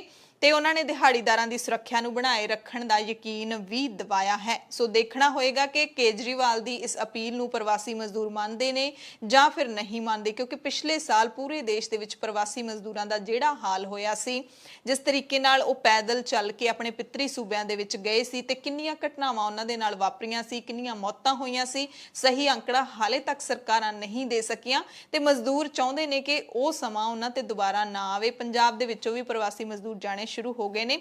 ਦਿੱਲੀ ਵਾਲੇ ਮਜ਼ਦੂਰ ਨੇ ਜਿਹੜੇ ਪ੍ਰਵਾਸੀ ਉਹ केजरीवाल दी गल मनणगे ਜਾਂ नहीं आउंदे दिनां च आउंदे 6 दिनां दे विच पता लग जाना है। पिछली बार जब देश में लॉकडाउन लगा था हमने देखा कि किस तरह बड़ी संख्या में प्रवासी मजदूर अपने गांव जाने लगे थे। उनसे मैं खास तौर से हाथ जोड़ के अपील करना चाहता हूं, ये छोटा सा लॉकडाउन है 6 दिन का, दिल्ली छोड़ के मत जाइएगा। आपके आने जाने में इतना समय खराब हो जाएगा, इतना पैसा खराब हो जाएगा, इतनी ऊर्जा खराब होती है। दिल्ली में रहिए। मुझे उम्मीद है कि ये छोटा लॉकडाउन है और छोटा ही रहेगा। मुझे पूरी उम्मीद है कि शायद बढ़ाने की जरूरत ना पड़े। आप दिल्ली में रहिए, यकीन मानिए हम पूरी ईमानदारी के साथ सब मिलके लड़ेंगे तो जल्दी इस मुसीबत से छुटकारा पाएंगे। मैं आपको यकीन दिलाता हूं सरकार आपका पूरा ख्याल रखेगी। ਮਹਾਰਾਸ਼ਟਰ ਤੋਂ ਖਬਰ ਹੈ ਜਿੱਥੇ ਮਹਾਰਾਸ਼ਟਰ ਸਰਕਾਰ ਨੇ ਐਨਸੀਆਰ ਤੇ 5 ਸੂਬਿਆਂ ਕੇਰਲਾ, ਗੋਆ, ਗੁਜਰਾਤ, ਰਾਜਸਥਾਨ ਤੇ ਉੱਤਰਾਖੰਡ ਨੂੰ ਸੰਵੇਦਨਸ਼ੀਲ ਸੂਬੇ ਐਲਾਨ ਦਿੱਤਾ ਹੈ। ਸੂਬੇ ਦੇ ਮੁੱਖ ਸਕੱਤਰ ਸੀਤਾਰਾਮ ਕੁੰਤੇ ਨੇ ਹੁਕਮ ਜਾਰੀ ਕੀਤਾ ਹੈ ਕਿ ਇਹਨਾਂ 5 ਸੂਬਿਆਂ ਸਮੇਤ ਐਨਸੀਆਰ ਤੋਂ ਜਿਹੜੀ ਵੀ ਰੇਲ ਗੱਡੀ ਮਹਾਰਾਸ਼ਟਰ ਆਏਗੀ ਉਹਨਾਂ ਨੂੰ 48 ਘੰਟੇ ਪਹਿਲਾਂ ਦੀ RT-PCR ਨੈਗੇਟਿਵ ਜਾਂਚ ਰਿਪੋਰਟ ਦਿਖਾਉਣੀ ਹੋਵੇਗੀ। ਯਾਨੀ ਕਿ ਰੇਲਾਂ ਦੇ ਵਿੱਚ ਇਹਨਾਂ ਸੂਬਿਆਂ ਤੋਂ ਜਿਹੜੇ ਵੀ ਯਾਤਰੀ ਮਹਾਰਾਸ਼ਟਰ ਜਾਣਗੇ ਉਹਨਾਂ ਦੇ ਕੋਲ ਨੈਗੇਟਿਵ ਰਿਪੋਰਟ ਹੋਣੀ ਜ਼ਰੂਰੀ ਹੈ। ਪੱਛਮੀ ਬੰਗਾਲ ਦੇ ਵਿੱਚ ਮੁੱਖ ਮੰਤਰੀ ਮਮਤਾ ਬੈਨਰਜੀ ਨੇ ਵੱਡੀਆਂ ਰੈਲੀਆਂ ਮੁਲਤਵੀ ਕਰ ਦਿੱਤੀਆਂ ਨੇ, ਰੱਦ ਕਰ ਦਿੱਤੀਆਂ ਨੇ। ਜ਼ਿਲ੍ਹਿਆਂ ਵਿੱਚ ਹੋਣ ਵਾਲੀਆਂ ਰੈਲੀਆਂ ਦੇ ਸਮੇਂ ਦੇ ਵਿੱਚ ਕਟੌਤੀ ਕਰ ਦਿੱਤੀ ਹੈ। ਪਾਰਟੀ ਲੀਡਰਾਂ ਨੂੰ ਵੀ ਕੋਲਕਾਤਾ ਦੇ ਵਿੱਚ ਰੈਲੀਆਂ ਦੀਆਂ ਗਤੀਵਿਧੀਆਂ ਘਟਾਉਣ ਦੇ ਮਮਤਾ ਬੈਨਰਜੀ ਨੇ ਹੁਕਮ ਦਿੱਤੇ ਨੇ। ਮੁੱਖ ਮੰਤਰੀ ਵੱਲੋਂ ਹੁਣ ਸਿਰਫ 26 ਅਪ੍ਰੈਲ ਨੂੰ ਕੋਲਕਾਤਾ ਵਿੱਚ ਸੰਕੇਤਕ ਮੀਟਿੰਗ ਕੀਤੀ ਜਾਵੇਗੀ। ਤ੍ਰਿਣਮੂਲ ਕਾਂਗਰਸ ਦੇ ਬੁਲਾਰੇ ਡੈਰਕ ਓਬਰਾਇਨ ਨੇ ਟਵੀਟ ਕਰਕੇ ਇਸ ਦੀ ਜਾਣਕਾਰੀ ਦਿੱਤੀ ਹੈ। ਪੱਛਮੀ ਬੰਗਾਲ ਦੇ ਵਿੱਚ ਹਾਲੇ ਵੋਟਾਂ ਦੇ 6 ਪੜਾਅ ਬਾਕੀ ਨੇ ਤੇ ਇਸ ਤੋਂ ਪਹਿਲਾਂ ਕਾਂਗਰਸ ਦੇ ਵੱਲੋਂ ਵੀ ਰਾਹੁਲ ਗਾਂਧੀ ਦੇ ਵੱਲੋਂ ਇਹ 18 ਅਪ੍ਰੈਲ ਨੂੰ ਹੀ ਕਹਿ ਦਿੱਤਾ ਗਿਆ ਸੀ ਕਿ ਪੱਛਮੀ ਬੰਗਾਲ ਦੇ ਵਿੱਚ ਅਸੀਂ ਕਰੋਨਾ ਕਰਕੇ ਸਾਰੀਆਂ ਚੋਣ ਰੈਲੀਆਂ ਨੂੰ ਰੱਦ ਕਰਦੇ ਹਾਂ। ਪਰ ਬੜੀ ਹੈਰਾਨੀ ਦੀ ਗੱਲ ਹੈ ਕਿ ਮੁਲਕ ਦੇ ਪ੍ਰਧਾਨ ਮੰਤਰੀ ਨਰਿੰਦਰ ਮੋਦੀ ਧੜਾ-ਧੜ ਉੱਥੇ ਰੈਲੀਆਂ ਕਰ ਰਹੇ ਨੇ। ਕੋਰੋਨਾ ਦੇ ਕਹਿਰ ਕਾਰਨ ਲੋਕਾਂ ਦੇ ਉੱਤੇ ਜ਼ਰੂਰ ਪਾਬੰਦੀਆਂ ਲਾਈਆਂ ਜਾ ਰਹੀਆਂ ਨੇ, ਲੋਕਾਂ ਨੂੰ ਧਿਆਨ ਰੱਖਣ ਦੀ ਗੱਲ ਹੈ ਜਿਹੜੀ ਉਹ ਕੀਤੀ ਜਾ ਰਹੀ ਹੈ, ਪਰ ਉੱਥੇ ਪ੍ਰਧਾਨ ਮੰਤਰੀ ਖੁਦ ਆਪ ਵੱਡੀਆਂ ਚੋਣ ਰੈਲੀਆਂ ਨੂੰ ਸੰਬੋਧਨ ਕਰ ਰਹੇ ਨੇ ਤੇ ਇਸ ਕਰਕੇ ਹਾਲੇ ਰਾਹਤ ਰਹੇਗੀ ਪੂਰੇ ਭਾਰਤ ਦੇ ਵਿੱਚ ਲੋਕਡਾਊਨ ਤੋਂ, ਕਿਉਂਕਿ ਜੇ ਸਰਕਾਰ ਖੁਦ ਪੱਛਮੀ ਬੰਗਾਲ ਚੋਣਾਂ ਦੇ ਵਿੱਚ ਰੁੱਝੀ ਹੋਈ ਹੈ ਤਾਂ ਜ਼ਾਹਿਰ ਤੌਰ ਤੇ ਮੋਦੀ ਸਰਕਾਰ ਪੂਰੇ ਭਾਰਤ ਦੇ ਵਿੱਚ ਲੋਕਡਾਊਨ ਜਾਂ ਕਰਫਿਊ ਵਰਗਾ ਕੋਈ ਐਲਾਨ ਹਾਲੇ ਨਹੀਂ ਕਰਨ ਵਾਲੀ। ਕੋਰੋਨਾ ਕਾਰਨ ਯੂਕੇ ਦੇ ਪ੍ਰਧਾਨ ਮੰਤਰੀ ਬੋਰਿਸ ਜੌਨਸਨ ਨੇ ਮੁੜ ਤੋਂ ਭਾਰਤ ਦਾ ਦੌਰਾ ਰੱਦ ਕਰ ਦਿੱਤਾ ਹੈ। ਬੋਰਿਸ ਨੇ ਅਗਲੇ ਹਫ਼ਤੇ ਭਾਰਤ ਤੇ ਯੂਕੇ ਸੰਬੰਧੀ MEA ਦੀਆਂ ਯੋਜਨਾਵਾਂ ਦੀ ਸ਼ੁਰੂਆਤ ਕਰਨ ਦੇ ਲਈ ਭਾਰਤ ਆਉਣਾ ਸੀ, ਪਰ ਹੁਣ ਉਹਨਾਂ ਨੇ ਇਹ ਦੌਰਾ ਰੱਦ ਕਰ ਦਿੱਤਾ ਹੈ ਤੇ ਹੁਣ ਦੋਵੇਂ ਧਿਰਾਂ ਇੱਕ ਵਰਚੁਅਲ ਬੈਠਕ ਹੀ ਕਰਨਗੀਆਂ।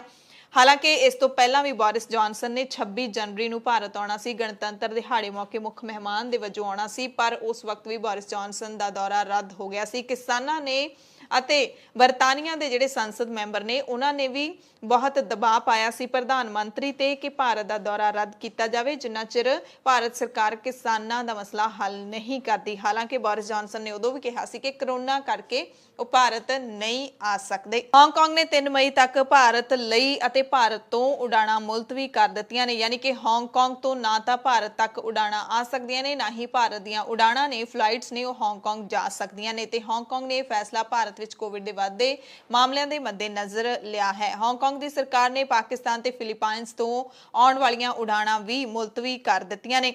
ਹਾਂਗਕਾਂਗ ਸਰਕਾਰ ਨੇ ਫੈਸਲਾ ਇਸੇ ਮਹੀਨੇ ਵਿਸਤਾਰਾ 에ਅਰਲਾਈਨਸ ਦੀਆਂ 2 ਉਡਾਣਾਂ ਦੇ 50 ਯਾਤਰੀਆਂ ਦੇ ਕਰੋਨਾ ਵਾਇਰਸ ਨਾਲ ਸੰਕਰਮਿਤ ਹੋਣ ਤੋਂ ਬਾਅਦ ਲਿਆ ਗਿਆ ਹੈ। ਹਾਂਗਕਾਂਗ ਦੇ ਨਿਯਮਾਂ ਦੇ ਤਹਿਤ ਸਾਰੇ ਯਾਤਰੀਆਂ ਲਈ ਉੱਥੇ ਜਾਣ ਤੋਂ ਪਹਿਲਾਂ ਵੱਧ ਤੋਂ ਵੱਧ 72 ਘੰਟਿਆਂ ਦੇ ਲਈ RT-PCR ਟੈਸਟ ਕਰਵਾ ਕੇ COVID-19 ਦੀ ਨੈਗੇਟਿਵ ਰਿਪੋਰਟ ਦਿਖਾਉਣੀ ਲਾਜ਼ਮੀ ਹੈ। ਇਸ ਤੋਂ ਪਹਿਲਾਂ ਵੀ ਐਤਵਾਰ ਨੂੰ ਹਾਂਗਕਾਂਗ ਦੀ ਸਰਕਾਰ ਨੇ ਮੁੰਬਈ ਅਤੇ ਹਾਂਗਕਾਂਗ ਦਰਮਿਆਨ ਵਿਸਤਾਰਾ 에ਅਰਲਾਈਨਸ ਦੀਆਂ ਸਾਰੀਆਂ ਉਡਾਣਾਂ ਨੂੰ 2 ਮਈ ਤੱਕ ਮੁਲਤਵੀ ਕਰਨ ਦਾ ਹੁਕਮ ਸੁਣਾਇਆ ਸੀ। 26 ਜਨਵਰੀ ਦੀ ਕਿਸਾਨ ਟਰੈਕਟਰ ਪਰੇਡ ਦੌਰਾਨ ਲਾਲ ਕਿਲੇ ਤੇ ਜੋ ਘਟਨਾਵਾਂ ਵਾਪਰੀਆਂ ਸੀ ਉਹਨਾਂ ਦੇ ਵਿੱਚ ਫਸੇ ਹੋਏ ਅਦਾਕਾਰ ਅਤੇ ਵਕੀਲ ਦੀਪ ਸਿੱਧੂ ਨੂੰ 14 ਦਿਨਾਂ ਦੀ ਨਿਆਇਕ ਹਿਰਾਸਤ ਦੇ ਵਿੱਚ ਭੇਜ ਦਿੱਤਾ ਗਿਆ ਹੈ। ਹਾਲਾਂਕਿ ਦਿੱਲੀ ਪੁਲਿਸ ਨੇ ਪੁਲਿਸ ਹਿਰਾਸਤ ਮੰਗੀ ਸੀ, ਪਰ ਅਦਾਲਤ ਨੇ ਦੀਪ ਸਿੱਧੂ ਨੂੰ 4 ਦਿਨਾਂ ਦੀ ਪੁਲਿਸ ਹਿਰਾਸਤ ਵਿੱਚ ਭੇਜਣ ਤੋਂ ਇਨਕਾਰ ਕਰ ਦਿੱਤਾ ਅਤੇ 14 ਦਿਨਾਂ ਦੀ ਨਿਆਇਕ ਹਿਰਾਸਤ ਵਿੱਚ ਰੱਖਣ ਦਾ ਫੈਸਲਾ ਸੁਣਾਇਆ ਹੈ। ਦੀਪ ਸਿੱਧੂ ਨੂੰ ਹਾਲਾਂਕਿ ਕੇਸ ਦੇ ਵਿੱਚ ਜ਼ਮਾਨਤ ਮਿਲ ਚੁੱਕੀ ਸੀ, ਪਰ ਉਸ ਨੂੰ ਇੱਕ ਹੋਰ ਕੇਸ ਦੇ ਵਿੱਚ ਦਿੱਲੀ ਪੁਲਿਸ ਨੇ ਉਸੇ ਦਿਨ ਹੀ ਗ੍ਰਿਫਤਾਰ ਕਰ ਲਿਆ ਸੀ। ਦੀਪ ਸਿੱਧੂ ਦੀ ਰਿਹਾਈ ਜ਼ਮਾਨਤ ਤੋਂ ਬਾਅਦ ਸ਼ਾਮ ਨੂੰ ਹੀ ਹੋ ਜਾਣੀ ਸੀ, ਪਰ ਇੱਕ ਹੋਰ ਕੇਸ ਦੇ ਵਿੱਚ ਦੀਪ ਸਿੱਧੂ ਨੂੰ ਗ੍ਰਿਫਤਾਰ ਕਰ ਲਿਆ ਗਿਆ। ਬਹਿਬਲ ਕਲਾਂ ਗੋਲੀकांड ਦੀ ਗੱਲ ਕਰ ਲਈਏ ਤਾਂ ਹਾਈ ਕੋਰਟ ਨੇ ਸਿਟ ਦੀ ਰਿਪੋਰਟ ਨੂੰ ਇਹ ਕਹਿ ਕੇ ਖਾਰਜ ਕਰ ਦਿੱਤਾ ਸੀ ਕਿ ਇਸ ਰਿਪੋਰਟ ਦੇ ਵਿੱਚ ਬਹੁਤ ਕਮੀਆਂ ਨੇ ਤੇ ਇਸੇ ਰੋਸ ਦੇ ਵਿੱਚ ਗੋਲੀकांड ਦੇ ਸ਼ਿਕਾਰ ਹੋਏ ਬਹਿਬਲ ਕਲਾਂ ਦੇ ਕਿਸ਼ਨ ਭਗਵਾਨ ਸਿੰਘ ਦੇ ਪੁੱਤਰ ਸੁਖਰਾਜ ਸਿੰਘ ਨੇ ਸਿੱਖ ਜਥੇਬੰਦੀਆਂ ਦੇ ਨਾਲ ਪੰਜਾਬ ਹਰਿਆਣਾ ਹਾਈ ਕੋਰਟ ਦੇ ਬਾਹਰ ਰੋਸ ਮੁਜ਼ਾਹਰਾ ਕੀਤਾ। ਪੰਜਾਬ ਹਰਿਆਣਾ ਹਾਈ ਕੋਰਟ ਦੇ ਬਾਹਰ ਖੜ ਕੇ ਉਹਨਾਂ ਨੇ ਹੱਥਾਂ ਦੇ ਵਿੱਚ ਪੋਸਟਰ ਫੜੇ ਹੋਏ ਸੀ ਜਿਹੜੇ ਇਹ ਦਰਸਾਉਂਦੇ ਸੀ ਕਿ ਇਸ ਪਰਿਵਾਰ ਨੂੰ, ਪੀੜਤ ਪਰਿਵਾਰਾਂ ਨੂੰ ਹੁਣ ਨਿਆਂਪਾਲਿਕਾ ਤੇ ਕੋਈ ਭਰੋਸਾ ਨਹੀਂ ਰਿਹਾ। ਸੁਖਰਾਜ ਸਿੰਘ ਨੇ ਹਾਈ ਕੋਰਟ ਦੇ ਬਾਹਰ ਖੜ ਕੇ ਕੈਪਟਨ ਸਰਕਾਰ ਨੂੰ ਚੇਤਾਵਨੀ ਦਿੱਤੀ ਹੈ ਸਪਸ਼ਟ ਤਰੀਕੇ ਦੇ ਨਾਲ। ਖਾਲਸ ਟੀਵੀ ਦੇ ਨਾਲ ਖਾਸ ਤੌਰ ਤੇ ਗੱਲਬਾਤ ਕਰਦਿਆਂ ਸੁਖਰਾਜ ਨੇ ਕਿਹਾ ਕਿ ਇਹ ਫੈਸਲਾ ਨਹੀਂ, ਇਹ ਸਮਝੌਤਾ ਹੈ। ਜਿਹੜਾ ਹਾਈ ਕੋਰਟ ਦਾ ਫੈਸਲਾ ਆਇਆ ਹੈ ਇਹ ਫੈਸਲਾ ਨਹੀਂ ਹੈ। ਇਸ ਫੈਸਲੇ ਦੇ 10 ਦਿਨ ਬਾਅਦ ਵੀ ਜੱਜਮੈਂਟ ਦੀ ਕਾਪੀ ਨਾ ਮਿਲਣੀ ਹੈਰਾਨ ਕਰਨ ਵਾਲੀ ਗੱਲ ਹੈ। ਸੁਖਰਾਜ ਨੇ ਕਿਹਾ ਕਿ ਸਾਨੂੰ ਨਿਆਂ ਪ੍ਰਣਾਲੀ ਤੇ ਕਿਸੇ ਵੀ ਤਰ੍ਹਾਂ ਦੀ ਆਸ ਉਮੀਦ ਹੁਣ ਨਹੀਂ ਬਚੀ ਹੈ। ਨਿਆਂ ਪ੍ਰਣਾਲੀ ਸਿਰਫ ਜ਼ੁਬਾਨੀ ਕਲਾਮੀ ਫੈਸਲੇ ਕਰ ਰਹੀ ਹੈ। ਸੁਖਰਾਜ ਨੇ ਕਿਹਾ ਕਿ ਸਿਆਸੀ ਪਾਰਟੀਆਂ ਬੇਅਦਬੀਆਂ ਦੇ ਮਾਮਲੇ ਦੇ ਉੱਤੇ ਸਿਰਫ ਸਿਆਸੀ ਰੋਟੀਆਂ ਸੇਕ ਰਹੀਆਂ ਨੇ, ਆਪਣੀਆਂ ਵੋਟਾਂ ਪੱਕੀਆਂ ਕਰਨ ਲਈ ਹਮਾਇਤ ਕਰਨ ਦੇ ਬਿਆਨ ਜਾਰੀ ਕਰ ਰਹੀਆਂ ਨੇ। ਆਈਜੀ ਕੁੰਵਰ ਵਿਜੇ ਪ੍ਰਤਾਪ ਨੇ ਬਹੁਤ ਹੀ ਇਮਾਨਦਾਰੀ ਨਾਲ ਇਸ ਮਾਮਲੇ ਦੀ ਜਾਂਚ ਕੀਤੀ ਸੀ। ਰਿਪੋਰਟ ਖਾਰਜ ਹੋਣ ਨਾਲ ਸਾਡੇ ਵੀ ਦਿਲ ਨੂੰ ਧੱਕਾ ਵੱਜਿਆ ਹੈ ਤੇ ਸੂਬਾ ਸਰਕਾਰ ਨੂੰ ਦਿੱਤਾ ਅਸਤੀਫਾ ਜਿਹੜਾ ਆਈਜੀ ਦਾ ਉਹ ਕੈਪਟਨ ਸਰਕਾਰ ਦੇ ਮੂੰਹ ਤੇ ਚਪੇੜ ਹੈ। ਸੁਖਰਾਜ ਨੇ ਦੋਸ਼ ਲਾਇਆ ਕਿ ਹਾਈ ਕੋਰਟ ਦਾ ਇਹ ਫੈਸਲਾ ਸਮਝੌਤੇ ਤਹਿਤ ਦੋਸ਼ੀਆਂ ਨਾਲ ਰਲ ਮਿਲ ਕੇ ਦਿੱਤਾ ਗਿਆ। ਸੁਖਰਾਜ ਨੇ ਕਿਹਾ ਕਿ ਅਸੀਂ ਅੱਗੇ ਕੋਈ ਕੇਸ ਲੜਨ ਦੀ ਇੱਛਾ ਹੁਣ ਨਹੀਂ ਰੱਖਦੇ ਕਿਉਂਕਿ ਇਸ ਫੈਸਲੇ ਦੇ ਨਾਲ ਸਾਡਾ ਜੁਡੀਸ਼ੀਅਰੀ ਤੋਂ ਭਰੋਸਾ ਉੱਠ ਚੁੱਕਿਆ। ਅਸੀਂ ਪੰਜਾਬ ਦੇ ਵਿੱਚ ਹੋ ਰਹੀਆਂ ਬੇਅਦਬੀਆਂ ਦੇ ਖਿਲਾਫ ਆਵਾਜ਼ ਚੁੱਕਦੇ ਰਹਾਂਗੇ ਤੇ ਲੋਕਾਂ ਨੂੰ ਜਾਗਰੂਕ ਕਰਦੇ ਰਹਾਂਗੇ, ਪਰ ਹੁਣ ਸਾਨੂੰ ਅਦਾਲਤਾਂ ਤੋਂ ਇਨਸਾਫ ਦੀ ਕੋਈ ਆਸ ਨਹੀਂ ਰਹੀ ਹੈ। ਜੋ ਇਹ ਫੈਸਲਾ ਪਹਿਲਾਂ ਤਾਂ ਹਾਈ ਕੋਰਟ ਦਾ ਹੋਇਆ, ਉਹ ਫੈਸਲਾ ਨਹੀਂ, ਇੱਕ ਸਮਝੌਤੇ ਤਹਿਤ ਦਿੱਤਾ ਹੋਇਆ ਫੈਸਲਾ। ਉਹ ਚਾਹੇ ਜੱਜਾਂ ਦੀ ਹੋਵੇ, ਚਾਹੇ ਐਡਵੋਕੇਟ ਅਤੁਲ ਨੰਦਾ ਹੋਣ, ਜਨਰਲ ਐਡਵੋਕੇਟ, ਉਹਨਾਂ ਦੀ ਮਿਲੀ ਭੁਗਤ ਦੇ ਨਾਲ ਦੋਸ਼ੀਆਂ ਦੇ ਨਾਲ ਜਿਹੜੇ ਫੈਸਲੇ ਰਲ ਕੇ ਦਿੱਤੇ ਗਏ ਆ, ਫੈਸਲੇ ਨਹੀਂ ਇਹ ਸਮਝੌਤੇ ਆ। 10ਵਾਂ ਚਲਾਨ ਪੇਸ਼ ਹੋਣ ਤੋਂ ਪਹਿਲਾਂ ਜਿਹੜੀ ਇਹਨਾਂ ਨੇ ਰਿਪੋਰਟ ਆ ਖਾਰਜ ਕਰਵਾਈ ਗਈ ਆ। ਸੋ ਦੋਸ਼ੀਆਂ ਦੇ ਨਾਲ ਸਮਝੌਤੇ ਕਰਕੇ ਜਿਹੜੀ ਇਹ ਰਿਪੋਰਟ ਆ ਖਾਰਜ ਕੀਤੀ ਗਈ ਆ। ਜੱਜ ਨੂੰ ਪੁੱਛਣਾ ਚਾਹੁੰਦਾ ਰਾਜਵੀਰ ਨੂੰ, ਜਿਨ੍ਹਾਂ ਨੇ ਫੈਸਲਾ ਦਿੱਤਾ ਵੀ ਉਹ ਸਾਹਮਣੇ ਕਿਉਂ ਨਹੀਂ ਆਈ, ਉਹ ਜੱਜਮੈਂਟ ਕਿਉਂ ਨਹੀਂ ਦਿੱਤੀ। ਪਰ ਹੁਣ 10 ਦਿਨਾਂ ਬਾਅਦ ਜਿਹੜੀ ਜੱਜਮੈਂਟ ਦੇਣੀ ਆ, ਉਹ ਜੱਜਮੈਂਟ ਦਾ ਵੀ ਕੋਈ ਜਿਹੜਾ ਮੰਨਦਾ ਵੀ ਕੋਈ ਤੁੱਕ ਨਹੀਂ ਹੋਊਗਾ। ਸਾਡੇ ਕੋਲੇ ਇੱਕੋ ਇੱਕ ਜਿਹੜੀ ਆਸ ਬਚਦੀ ਸੀ, ਉਹ ਆਈਜੀ ਕੁੰਵਰ ਵਿਜੇ ਪ੍ਰਤਾਪ ਹੋਣਾ ਦੀ ਜਿਹੜੀ ਇਨਵੈਸਟੀਗੇਸ਼ਨ ਸੀ ਉਸੇ ਤੋਂ ਬਚਦੀ ਸੀਗੀ। ਕੋਈ ਅਫਸਰ ਇਹ ਸੀ ਜਿਨ੍ਹਾਂ ਨੇ ਬਾਦਲ ਦੀ ਪੁੱਛਗਿੱਛ ਕੀਤੀ, ਦੂਸਰੇ ਉਸ ਟਾਈਮ ਹੀ ਉਹਨਾਂ ਦਾ ਸਾਥ ਛੱਡ ਗਏ ਸੀਗੇ ਜਦੋਂ ਉਹਨਾਂ ਨੇ ਪੁੱਛਗਿੱਛ ਦੇ ਲਈ ਜਾਣਾ ਸੀ। ਕਿਤੇ ਨਾ ਕਿਤੇ ਸਰਕਾਰਾਂ ਉਹਨਾਂ ਨੂੰ ਦਬਾਉਣ ਦੀ ਕੋਸ਼ਿਸ਼ ਕਰਦੀਆਂ, ਪਰ ਅਸੀਂ ਲੋਕਾਂ ਦੇ ਵਿੱਚ ਜ਼ਰੂਰ ਜਨਤਕ ਕਰਾਂਗੇ। ਸੋ ਪੀੜਤਾਂ ਦੇ ਪਰਿਵਾਰ ਕਹਿ ਰਹੇ ਨੇ ਕਿ ਸਿਆਸੀ ਪਾਰਟੀਆਂ ਸਿਰਫ ਰੋਟੀ ਸੇਕ ਰਹੀਆਂ ਨੇ, ਸਿਆਸੀ ਰੋਟੀ ਆਪਣੀਆਂ ਵੋਟਾਂ ਪੱਕੀਆਂ ਕਰਨ ਦੇ ਲਈ। ਇਸ ਦੇ ਦਰਮਿਆਨ ਆਮ ਆਦਮੀ ਪਾਰਟੀ ਦੇ ਪੰਜਾਬ ਪ੍ਰਧਾਨ ਤੇ ਸੰਸਦ ਮੈਂਬਰ ਭਗਵੰਤ ਮਾਨ ਨੇ ਪੰਜਾਬ ਸਰਕਾਰ ਤੋਂ ਬਰਗਾੜੀ ਬੇਅਦਬੀ ਮਾਮਲੇ ਦੇ ਗਵਾਹਾਂ ਨੂੰ ਸੁਰੱਖਿਆ ਦੇਣ ਦੀ ਮੰਗ ਕੀਤੀ ਹੈ। ਮਾਨ ਨੇ ਕਿਹਾ ਹੈ ਕਿ ਇਸ ਘਟਨਾ ਦੀ ਜਾਂਚ ਲਈ ਸਰਕਾਰ ਨੇ ਆਈਜੀ ਕੁੰਵਰ ਵਿਜੇ ਪ੍ਰਤਾਪ ਸਿੰਘ ਦੀ ਅਗਵਾਈ ਦੇ ਵਿੱਚ ਵਿਸ਼ੇਸ਼ ਜਾਂਚ ਟੀਮ ਬਣਾ ਕੇ ਸੰਗਤ ਨੂੰ ਇਨਸਾਫ ਦੇਣ ਦਾ ਵਾਅਦਾ ਕੀਤਾ ਸੀ, ਪਰ ਸੱਤਾਧਾਰੀਆਂ ਦੀ ਨੀਅਤ ਤੇ ਨੀਤੀ ਸਾਫ਼ ਨਾ ਹੋਣ ਕਾਰਨ ਸੰਗਤ ਨੂੰ ਹਾਲੇ ਤੱਕ ਇਨਸਾਫ ਨਹੀਂ ਮਿਲਿਆ। ਮਾਨ ਨੇ ਕਿਹਾ ਕਿ ਕੁੰਵਰ ਵਿਜੇ ਪ੍ਰਤਾਪ ਸਿੰਘ ਜਿਨ੍ਹਾਂ ਆਪਣੀ ਨੌਕਰੀ ਤੋਂ ਅਸਤੀਫਾ ਦੇ ਦਿੱਤਾ, ਉਹਨਾਂ ਨੇ ਪੰਜਾਬ ਦੇ ਮੁੱਖ ਸਕੱਤਰ ਤੇ ਪੰਜਾਬ ਦੇ ਪੁਲਿਸ ਮੁਖੀ ਨੂੰ ਚਿੱਠੀ ਲਿਖ ਕੇ ਦੱਸਿਆ ਕਿ ਬਰਗਾੜੀ ਬੇਅਦਬੀ ਮਾਮਲੇ ਦੇ ਗਵਾਹਾਂ ਨੂੰ ਗਵਾਹੀਆਂ ਨਾ ਦੇਣ ਲਈ ਡਰਾਇਆ ਧਮਕਾਇਆ ਜਾ ਰਿਹਾ ਹੈ ਤੇ ਉਹਨਾਂ ਨੂੰ ਕਈ ਤਰ੍ਹਾਂ ਦੇ ਲਾਲਚ ਵੀ ਦਿੱਤੇ ਜਾ ਰਹੇ ਨੇ। ਭਗਵੰਤ ਮਾਨ ਨੇ ਕੈਪਟਨ ਨੂੰ ਫਿਰ ਵੀ ਅਪੀਲ ਕੀਤੀ ਕਿ ਭਾਵੇਂ ਸਰਕਾਰ ਬਰਗਾੜੀ ਮਾਮਲੇ ਦੀ ਜਾਂਚ ਰਿਪੋਰਟ ਪੰਜਾਬ ਤੇ ਹਰਿਆਣਾ ਹਾਈ ਕੋਰਟ ਵਿੱਚ ਸਹੀ ਢੰਗ ਨਾਲ ਰੱਖਣ ਵਿੱਚ ਕਾਮਯਾਬ ਨਹੀਂ ਹੋਈ ਹੈ, ਪਰ ਹੁਣ ਮਾਮਲੇ ਦੇ ਗਵਾਹਾਂ ਨੂੰ ਉੱਚ ਪੱਧਰੀ ਪੁਲਿਸ ਸੁਰੱਖਿਆ ਦਿੱਤੀ ਜਾਵੇ ਤਾਂ ਜੋ ਸਾਰੇ ਗਵਾਹ ਬਿਨਾਂ ਡਰ ਦੇ ਅਦਾਲਤ ਵਿੱਚ ਗਵਾਹੀ ਦੇ ਕੇ ਮੁਲਜ਼ਮਾਂ ਨੂੰ, ਦੋਸ਼ੀਆਂ ਨੂੰ ਸਜ਼ਾ ਦਿਵਾ ਸਕਣ। ਭਗਵੰਤ ਮਾਨ ਨੇ ਆਪਣੀਆਂ ਵੋਟਾਂ ਪੱਕੀਆਂ ਕਰਦਿਆਂ ਇਹ ਵੀ ਕਿਹਾ ਕਿ ਬਰਗਾੜੀ ਮਾਮਲੇ ਦੇ ਗਵਾਹਾਂ ਦੇ ਨਾਲ ਆਮ ਆਦਮੀ ਪਾਰਟੀ ਡਟ ਕੇ ਖੜੀ ਹੈ। ਜੇ ਸਾਡੀ ਕਿਸੇ ਵੀ ਤਰ੍ਹਾਂ ਦੀ ਲੋੜ ਪਵੇ ਤਾਂ ਉਹ ਸਾਡੇ ਨਾਲ ਸੰਪਰਕ ਕਰ ਸਕਦੇ ਨੇ। ਬਰਗਾੜੀ ਬੇਅਦਬੀ ਅਤੇ ਬਹਿਬਲ ਕਲਾਂ ਤੇ ਕੋਟਕਪੂਰਾ ਗੋਲੀ ਕਾਂਡ ਦੇ ਵਿੱਚ ਸੁਪਰੀਮ ਕੋਰਟ ਦੇ ਸੀਨੀਅਰ ਵਕੀਲ ਐਚਐਸ ਫੂਲਕਾ ਨੇ ਜੋ ਨਵਜੋਤ ਸਿੰਘ ਸਿੱਧੂ ਨੂੰ ਖੁੱਲੀ ਚਿੱਠੀ ਲਿਖੀ ਸੀ, ਉਸ ਦਾ ਨਵਜੋਤ ਸਿੰਘ ਸਿੱਧੂ ਨੇ ਜਵਾਬ ਵੀ ਦੇ ਦਿੱਤਾ ਹੈ। ਫੂਲਕਾ ਨੇ ਇੱਕ ਦਿਨ ਪਹਿਲਾਂ ਚਿੱਠੀ ਲਿਖੀ ਸੀ ਤੇ ਦੂਸਰੇ ਦਿਨ ਹੀ ਨਵਜੋਤ ਸਿੰਘ ਸਿੱਧੂ ਨੇ ਉਸ ਚਿੱਠੀ ਦਾ ਜਨਤਕ ਰੂਪ ਦੇ ਵਿੱਚ ਹੀ ਜਵਾਬ ਦਿੱਤਾ ਹੈ ਤੇ ਇਸ ਚਿੱਠੀ ਦੇ ਵਿੱਚ ਜੋ ਗੱਲਾਂ ਨਵਜੋਤ ਸਿੱਧੂ ਨੇ ਲਿਖੀਆਂ ਨੇ ਉਹਨਾਂ ਗੱਲਾਂ ਦੇ ਰਾਹੀਂ ਉਹ ਕੈਪਟਨ ਨੂੰ ਵੀ ਸਿੱਧੇ ਤੌਰ ਤੇ ਲਪੇਟੇ ਵਿੱਚ ਲੈ ਗਏ ਨੇ ਤੇ ਨਾਲ ਹੀ ਹਰਵਿੰਦਰ ਸਿੰਘ ਫੂਲਕਾ ਨੂੰ ਵੀ ਇਹ ਗੱਲ ਯਾਦ ਕਰਵਾ ਗਏ ਨੇ ਕਿ ਤੁਸੀਂ ਤਾਂ ਅਸਤੀਫਾ ਦੇ ਕੇ ਘਰ ਬਹਿ ਗਏ ਸੀ ਆਪਣੀ ਜ਼ਿੰਮੇਵਾਰੀ ਨੂੰ ਛੱਡ ਕੇ, ਪਰ ਅਸਤੀਫਾ ਦੇਣਾ ਮੇਰੇ ਮੁਤਾਬਿਕ ਸਹੀ ਨਹੀਂ ਹੈ। ਸੋ ਸਿੱਧੂ ਨੇ ਕੀ ਲਿਖਿਆ, ਕਹਿੰਦੇ ਸਿੱਖ ਕੌਮ ਦੇ ਨਿਸ਼ਕਾਮ ਸੇਵਾਦਾਰ ਤੇ ਪੰਜਾਬ ਦੇ ਲੋਕਾਂ ਵਿੱਚ ਆਪਣੀ ਚੰਗਿਆਈ ਲਈ ਜਾਣੇ ਜਾਂਦੇ ਹਰਵਿੰਦਰ ਸਿੰਘ ਫੂਲਕਾ ਜੀ, ਆਪ ਜੀ ਲਈ ਮੇਰੇ ਮਨ ਵਿੱਚ ਬਹੁਤ ਆਦਰ ਸਤਿਕਾਰ ਹੈ। ਤੁਸੀਂ ਮੇਰੀ ਪੰਜਾਬ ਪ੍ਰਤੀ ਵਫਾਦਾਰੀ ਤੇ ਅਥਾਹ ਵਿਸ਼ਵਾਸ ਜਤਾਇਆ ਤੇ ਗੱਲ ਸ੍ਰੀ ਗੁਰੂ ਗ੍ਰੰਥ ਸਾਹਿਬ ਜੀ ਦੀ ਬੇਅਦਬੀ ਨਾਲ ਸੰਬੰਧਿਤ ਹੈ, ਇਸ ਲਈ ਮੈਂ ਤੁਹਾਡੀ ਚਿੱਠੀ ਦਾ ਜਵਾਬ ਦੇਣਾ ਜ਼ਰੂਰੀ ਸਮਝਦਾ। ਕਹਿੰਦੇ ਪੰਜਾਬ ਵਿਧਾਨ ਸਭਾ ਪੰਜਾਬ ਦੀ ਕਾਨੂੰਨ ਬਣਾਉਣ ਵਾਲੀ ਸਰਵਉੱਚ ਅਥਾਰਟੀ ਹੈ। ਕਾਨੂੰਨ ਬਣਾਉਣ ਤੋਂ ਇਲਾਵਾ ਇਹ ਸਰਕਾਰ ਨੂੰ ਸਵਾਲ ਪੁੱਛ ਕੇ ਉਸ ਨੂੰ ਲੋਕਾਂ ਪ੍ਰਤੀ ਜਵਾਬਦੇਹ ਬਣਾਉਣ ਦਾ ਕੰਮ ਵੀ ਕਰਦੀ ਹੈ। ਤੁਸੀਂ ਵੀ ਇਸ ਨੁਕਤੇ ਤੋਂ ਜਾਣੂ ਹੋ ਕਿ ਸ੍ਰੀ ਗੁਰੂ ਗ੍ਰੰਥ ਸਾਹਿਬ ਜੀ ਦੀ ਬੇਅਦਬੀ ਵਾਲੇ ਕੇਸ ਦੇ ਵਿੱਚ ਸੰਵਿਧਾਨ ਦੇ ਮੁਤਾਬਿਕ ਪੰਜਾਬ ਵਿਧਾਨ ਸਭਾ ਕੋਲ ਸਿਰਫ ਇਹ ਦੱਸਣ ਦੀ ਤਾਕਤ ਹੈ ਕਿ ਕਿਸ ਰਾਹ ਤੇ ਚੱਲਣਾ ਹੈ। ਇਸ ਕੋਲ ਮਿੱਥੇ ਰਾਹ ਤੇ ਚੱਲਣ ਲਈ ਜ਼ੋਰ ਪਾਉਣ, ਸਹਿਮਤੀ ਬਣਾਉਣ ਤੇ ਸਰਕਾਰ ਦਾ ਮਾਰਗਦਰਸ਼ਨ ਕਰਨ ਦਾ ਅਧਿਕਾਰ ਹੈ। ਦਰਅਸਲ ਫੂਲਕਾ ਨੇ ਮੰਗ ਕੀਤੀ ਸੀ ਕਿ ਤੁਸੀਂ ਸਰਕਾਰ ਤੋਂ ਜਵਾਬ ਮੰਗੋ ਅਤੇ ਵਿਧਾਨ ਸਭਾ ਦਾ ਵਿਸ਼ੇਸ਼ ਸੈਸ਼ਨ ਜਿਹੜਾ ਉਹ ਸੱਦੋ, ਦਬਾਅ ਬਣਾਓ ਆਪਣੀ ਸਰਕਾਰ ਦੇ ਉੱਤੇ। ਸਿੱਧੂ ਨੇ ਕਿਹਾ ਕਿ ਵਿਧਾਨ ਸਭਾ ਦਾ ਮੈਂਬਰ ਹੁੰਦੇ ਹੋਏ ਮੈਂ ਤੇ ਤੁਸੀਂ ਆਪਣੀ ਆਵਾਜ਼ ਚੁੱਕੀ। ਸ੍ਰੀ ਗੁਰੂ ਗ੍ਰੰਥ ਸਾਹਿਬ ਜੀ ਦੀ ਬੇਅਦਬੀ ਵਾਲੇ ਕੇਸ ਦੇ ਵਿੱਚ ਮੈਂ ਵਿਧਾਨ ਸਭਾ ਦੇ ਵਿੱਚ ਸੱਚ ਉਜਾਗਰ ਕੀਤਾ। ਰਿਪੋਰਟ ਆਧਾਰਿਤ ਸਬੂਤ ਪੇਸ਼ ਕਰਦਿਆਂ ਸਿਆਸੀ ਸਿਆਸੀ ਦੋਸ਼ੀਆਂ ਦੇ ਨਾਮ ਹੈ ਖੁੱਲ ਕੇ ਬੋਲੇ, ਪਰ ਬਣਦੀ ਕਾਰਵਾਈ FIR ਜਾਂ ਫਿਰ ਸਿੱਟ ਬਣਾਉਣੀ, ਕਾਨੂੰਨੀ ਕੇਸ ਜਾਂਚ ਕਰਨੀ ਤੇ ਗ੍ਰਿਫਤਾਰੀਆਂ, ਇਸ ਸਭ ਦੇ ਲਈ ਸਿੱਧੇ ਰੂਪ ਦੇ ਵਿੱਚ ਸੂਬੇ ਦਾ ਗ੍ਰਹਿ ਮੰਤਰੀ ਜ਼ਿੰਮੇਵਾਰ ਹੈ। ਪੰਜਾਬ ਸਰਕਾਰ ਵਿੱਚ 27 ਮਹੀਨੇ ਰਹਿੰਦਿਆਂ ਮੈਂ ਕੈਬਨਿਟ ਦੇ ਵਿੱਚ ਲਗਾਤਾਰ ਗੁਰੂ ਸਾਹਿਬ ਦੀ ਬੇਅਦਬੀ ਦੇ ਇਨਸਾਫ ਤੇ ਨਸ਼ਿਆਂ ਦੇ ਵਿਰੁੱਧ ਆਵਾਜ਼ ਉਠਾਈ, ਕਿਉਂਕਿ ਇਹ ਮੇਰੇ ਲਈ ਸਭ ਤੋਂ ਅਹਿਮ ਮੁੱਦੇ ਨੇ। ਪਿਛਲੇ 4 ਸਾਲ ਤੋਂ ਲਗਾਤਾਰ ਕੈਬਨਿਟ ਮੰਤਰੀ, ਉਸ ਤੋਂ ਬਾਅਦ ਵਿਧਾਇਕ ਵਜੋਂ ਵੀ ਮੈਂ ਜਿਨ੍ਹਾਂ ਤੇ ਕੋਟਕਪੂਰਾ, ਬਹਿਬਲ ਕਲਾਂ, ਬਰਗਾੜੀ ਦੇ ਵਿੱਚ ਤਸ਼ੱਦਦ ਹੋਇਆ ਉਹਨਾਂ ਨਾਲ ਮੁਲਾਕਾਤ ਕਰ ਚੁੱਕਿਆ, ਉਹਨਾਂ ਦੇ ਦੁੱਖ ਸੁਣ ਚੁੱਕਿਆ, ਉਹਨਾਂ ਨੂੰ ਬਚਾਉਣ ਦੀ ਕੋਸ਼ਿਸ਼ ਕਰ ਚੁੱਕਿਆ ਤੇ ਉਹ ਲੋਕ ਅੰਮ੍ਰਿਤਸਰ ਵਿੱਚ ਮੇਰੇ ਘਰ ਗੁਰਦੁਆਰਾ ਕਰਤਾਰਪੁਰ ਸਾਹਿਬ ਦਾ ਲਾਂਘਾ ਖੋਲਣ ਤੇ ਮੇਰਾ ਧੰਨਵਾਦ ਕਰਨ ਵੀ ਆਏ। ਇਹ ਮੁਲਾਕਾਤ ਮੀਡੀਆ ਦੇ ਵਿੱਚ ਕਾਫੀ ਜਨਤਕ ਵੀ ਹੋ ਚੁੱਕੀ ਹੈ ਤੇ ਉਹਨਾਂ ਨੇ ਮੁਲਾਕਾਤ ਸਮੇਂ ਜਦੋਂ ਇਨਸਾਫ ਦੀ ਗੁਹਾਰ ਲਾਈ ਤਾਂ ਮੈਂ ਉਹਨਾਂ ਨੂੰ ਦੱਸਿਆ ਕਿ ਜੋ ਵੀ ਮੇਰੇ ਹੱਥ ਵੱਸ ਹੈ ਮੈਂ ਕਰ ਰਿਹਾ। ਉਸ ਤੋਂ ਬਾਅਦ ਜਦੋਂ ਹਾਈ ਕੋਰਟ ਨੇ ਚਲਾਨ ਰੱਦ ਕਰਨ ਦਾ ਹੁਕਮ ਸੁਣਾਇਆ ਤਾਂ ਪਿਛਲੇ ਹਫਤੇ ਵਿਸਾਖੀ ਦੇ ਸ਼ੁਭ ਦਿਨ ਮੇਰੀ ਆਤਮਾ 'ਚ ਇੰਨਾ ਦੁੱਖ ਤੇ ਰੋਸ ਸੀ ਕਿ ਮੈਂ ਗੁਰੂ ਤੋਂ ਰਾਹ ਪੁੱਛਣ, ਗੁਰੂ ਦਾ ਮਾਰਗਦਰਸ਼ਨ ਲੈਣ ਲਈ ਬੁਰਜ ਜਵਾਰ ਸਿੰਘ ਵਾਲੇ ਗੁਰਦੁਆਰਾ ਸਾਹਿਬ ਵਿਖੇ ਚਲਾ ਗਿਆ, ਜਿੱਥੋਂ ਇਹ ਸਾਰਾ ਜਿਹੜਾ ਕਾਂਡ ਹੈ ਜੂਨ 2015 ਦੇ ਵਿੱਚ ਸ਼ੁਰੂ ਹੋਇਆ ਸੀ। ਸਿੱਧੂ ਨੇ ਕਿਹਾ ਕਿ ਪੰਜਾਬ ਦੇ ਲੋਕਾਂ ਦਾ ਚੁਣਿਆ ਨੁਮਾਇੰਦਾ ਹੋਣ ਦੇ ਨਾਤੇ ਅੱਜ ਮੈਂ ਸੱਚ ਨੂੰ ਸੱਚ ਕਹਿ ਰਿਹਾ, ਗਲਤ ਨੂੰ ਗਲਤ ਕਹਿ ਰਿਹਾ ਤੇ ਮੈਨੂੰ ਕੋਈ ਪਰਵਾਹ ਨਹੀਂ ਹੈ ਕਿ ਤਾਕਤ ਕਿਸ ਦੇ ਹੱਥਾਂ ਦੇ ਵਿੱਚ ਹੈ। ਯਾਨੀ ਕਿ ਸਿੱਧਾ ਉਹ ਕੈਪਟਨ ਅਮਰਿੰਦਰ ਸਿੰਘ ਨੂੰ ਇਸ ਚਿੱਠੀ ਦੇ ਜ਼ਰੀਏ ਥੋੜਾ ਸੁਨੇਹਾ ਵੀ ਭੇਜ ਰਹੇ ਨੇ। ਕਹਿੰਦੇ ਪਰ ਤਾਕਤ ਦੀ ਜਵਾਬਦੇਹੀ ਮੈਂ ਮੰਗ ਰਿਹਾ ਤੇ ਕਹਿ ਰਿਹਾ ਕਿ ਠੋਸ ਕਾਰਵਾਈ ਕਰੋ, ਅਸਲ ਦੋਸ਼ੀਆਂ ਨੂੰ ਗ੍ਰਿਫਤਾਰ ਕਰੋ। ਪਰ ਕੇਸ ਦੇ ਵਿੱਚ FIR ਦਰਜ ਕਰਨਾ, ਜਾਂਚ ਕਰਨਾ, ਗ੍ਰਿਫਤਾਰੀ ਪਾਉਣੀ, ਇਹ ਸਭ ਕੰਮ ਨੇ ਜਿਹੜੇ ਉਹ ਵਿਧਾਨ ਸਭਾ ਦੇ ਵਿਸ਼ੇਸ਼ ਸੈਸ਼ਨ ਬੁਲਾ ਕੇ ਨਹੀਂ ਕੀਤੇ ਜਾ ਸਕਦੇ, ਕਿਉਂਕਿ ਇਹ ਤਾਂ ਸਿਰਫ ਸੂਬੇ ਦੇ ਗ੍ਰਹਿ ਮੰਤਰੀ ਦੇ ਹੱਥ 'ਚ ਹੁੰਦਾ ਹੈ। ਕਹਿੰਦੇ ਮੈਂ ਤੁਹਾਨੂੰ ਵੀ ਇਹੀ ਸੁਝਾਅ ਦਿਆਂਗਾ ਕਿ ਸਪੈਸ਼ਲ ਸੈਸ਼ਨ ਦੀ ਮੰਗ ਕਰਕੇ ਲੋਕਾਂ ਨੂੰ ਗੁੰਮਰਾਹ ਆਪਾਂ ਨਾ ਕਰੀਏ, ਕਿਉਂਕਿ ਪਿਛਲੀ ਵਾਰੀ ਵੀ ਆਪਾਂ ਗੁੰਮਰਾਹ ਹੋ ਗਏ ਸੀ। ਕਹਿੰਦੇ ਮੈਂ ਲੋਕਾਂ ਦੇ ਦਿੱਤੇ ਪਿਆਰ, ਸਤਿਕਾਰ ਤੇ ਤਾਕਤ ਨੂੰ ਹਮੇਸ਼ਾ ਉਹਨਾਂ ਤੱਕ ਵਾਪਸ ਲੈ ਕੇ ਜਾਂਦਾ ਰਹਾਂਗਾ ਤੇ ਉਹਨਾਂ ਦੀ ਆਵਾਜ਼ ਚੁੱਕਦਾ ਰਹਾਂਗਾ। ਇਹ ਤੁਹਾਡਾ ਵਿਚਾਰ ਹੈ ਕਿ ਅਸਤੀਫਾ ਦੇ ਕੇ ਕੋਈ ਹੱਲ ਨਿਕਲ ਸਕਦਾ ਹੈ। ਮੈਂ ਮੰਨਦਾ ਕਿ ਸਿਸਟਮ ਦੇ ਵਿੱਚ ਰਹਿ ਕੇ ਹੀ ਸਿਸਟਮ ਨੂੰ ਬਦਲਿਆ ਜਾ ਸਕਦਾ ਹੈ, ਨਾ ਕਿ ਸਿਸਟਮ ਚੋਂ ਬਾਹਰ ਹੋ ਕੇ। ਸਗੋਂ ਸੂਬੇ ਦੀ ਕਾਰਜਕਾਰੀ ਸ਼ਕਤੀ, ਖਾਸ ਤੌਰ ਤੇ ਮੁੱਖ ਮੰਤਰੀ ਜਾਂ ਗ੍ਰਹਿ ਮੰਤਰੀ ਜਿਨ੍ਹਾਂ ਦੇ ਕੋਲ ਹੈ, ਉਹਨਾਂ ਨੂੰ ਆਪਾਂ ਹਲੂਣੀਏ ਤੇ ਉਹ ਆਪਣੀ ਜ਼ਿੰਮੇਵਾਰੀ ਨਿਭਾਉਣ।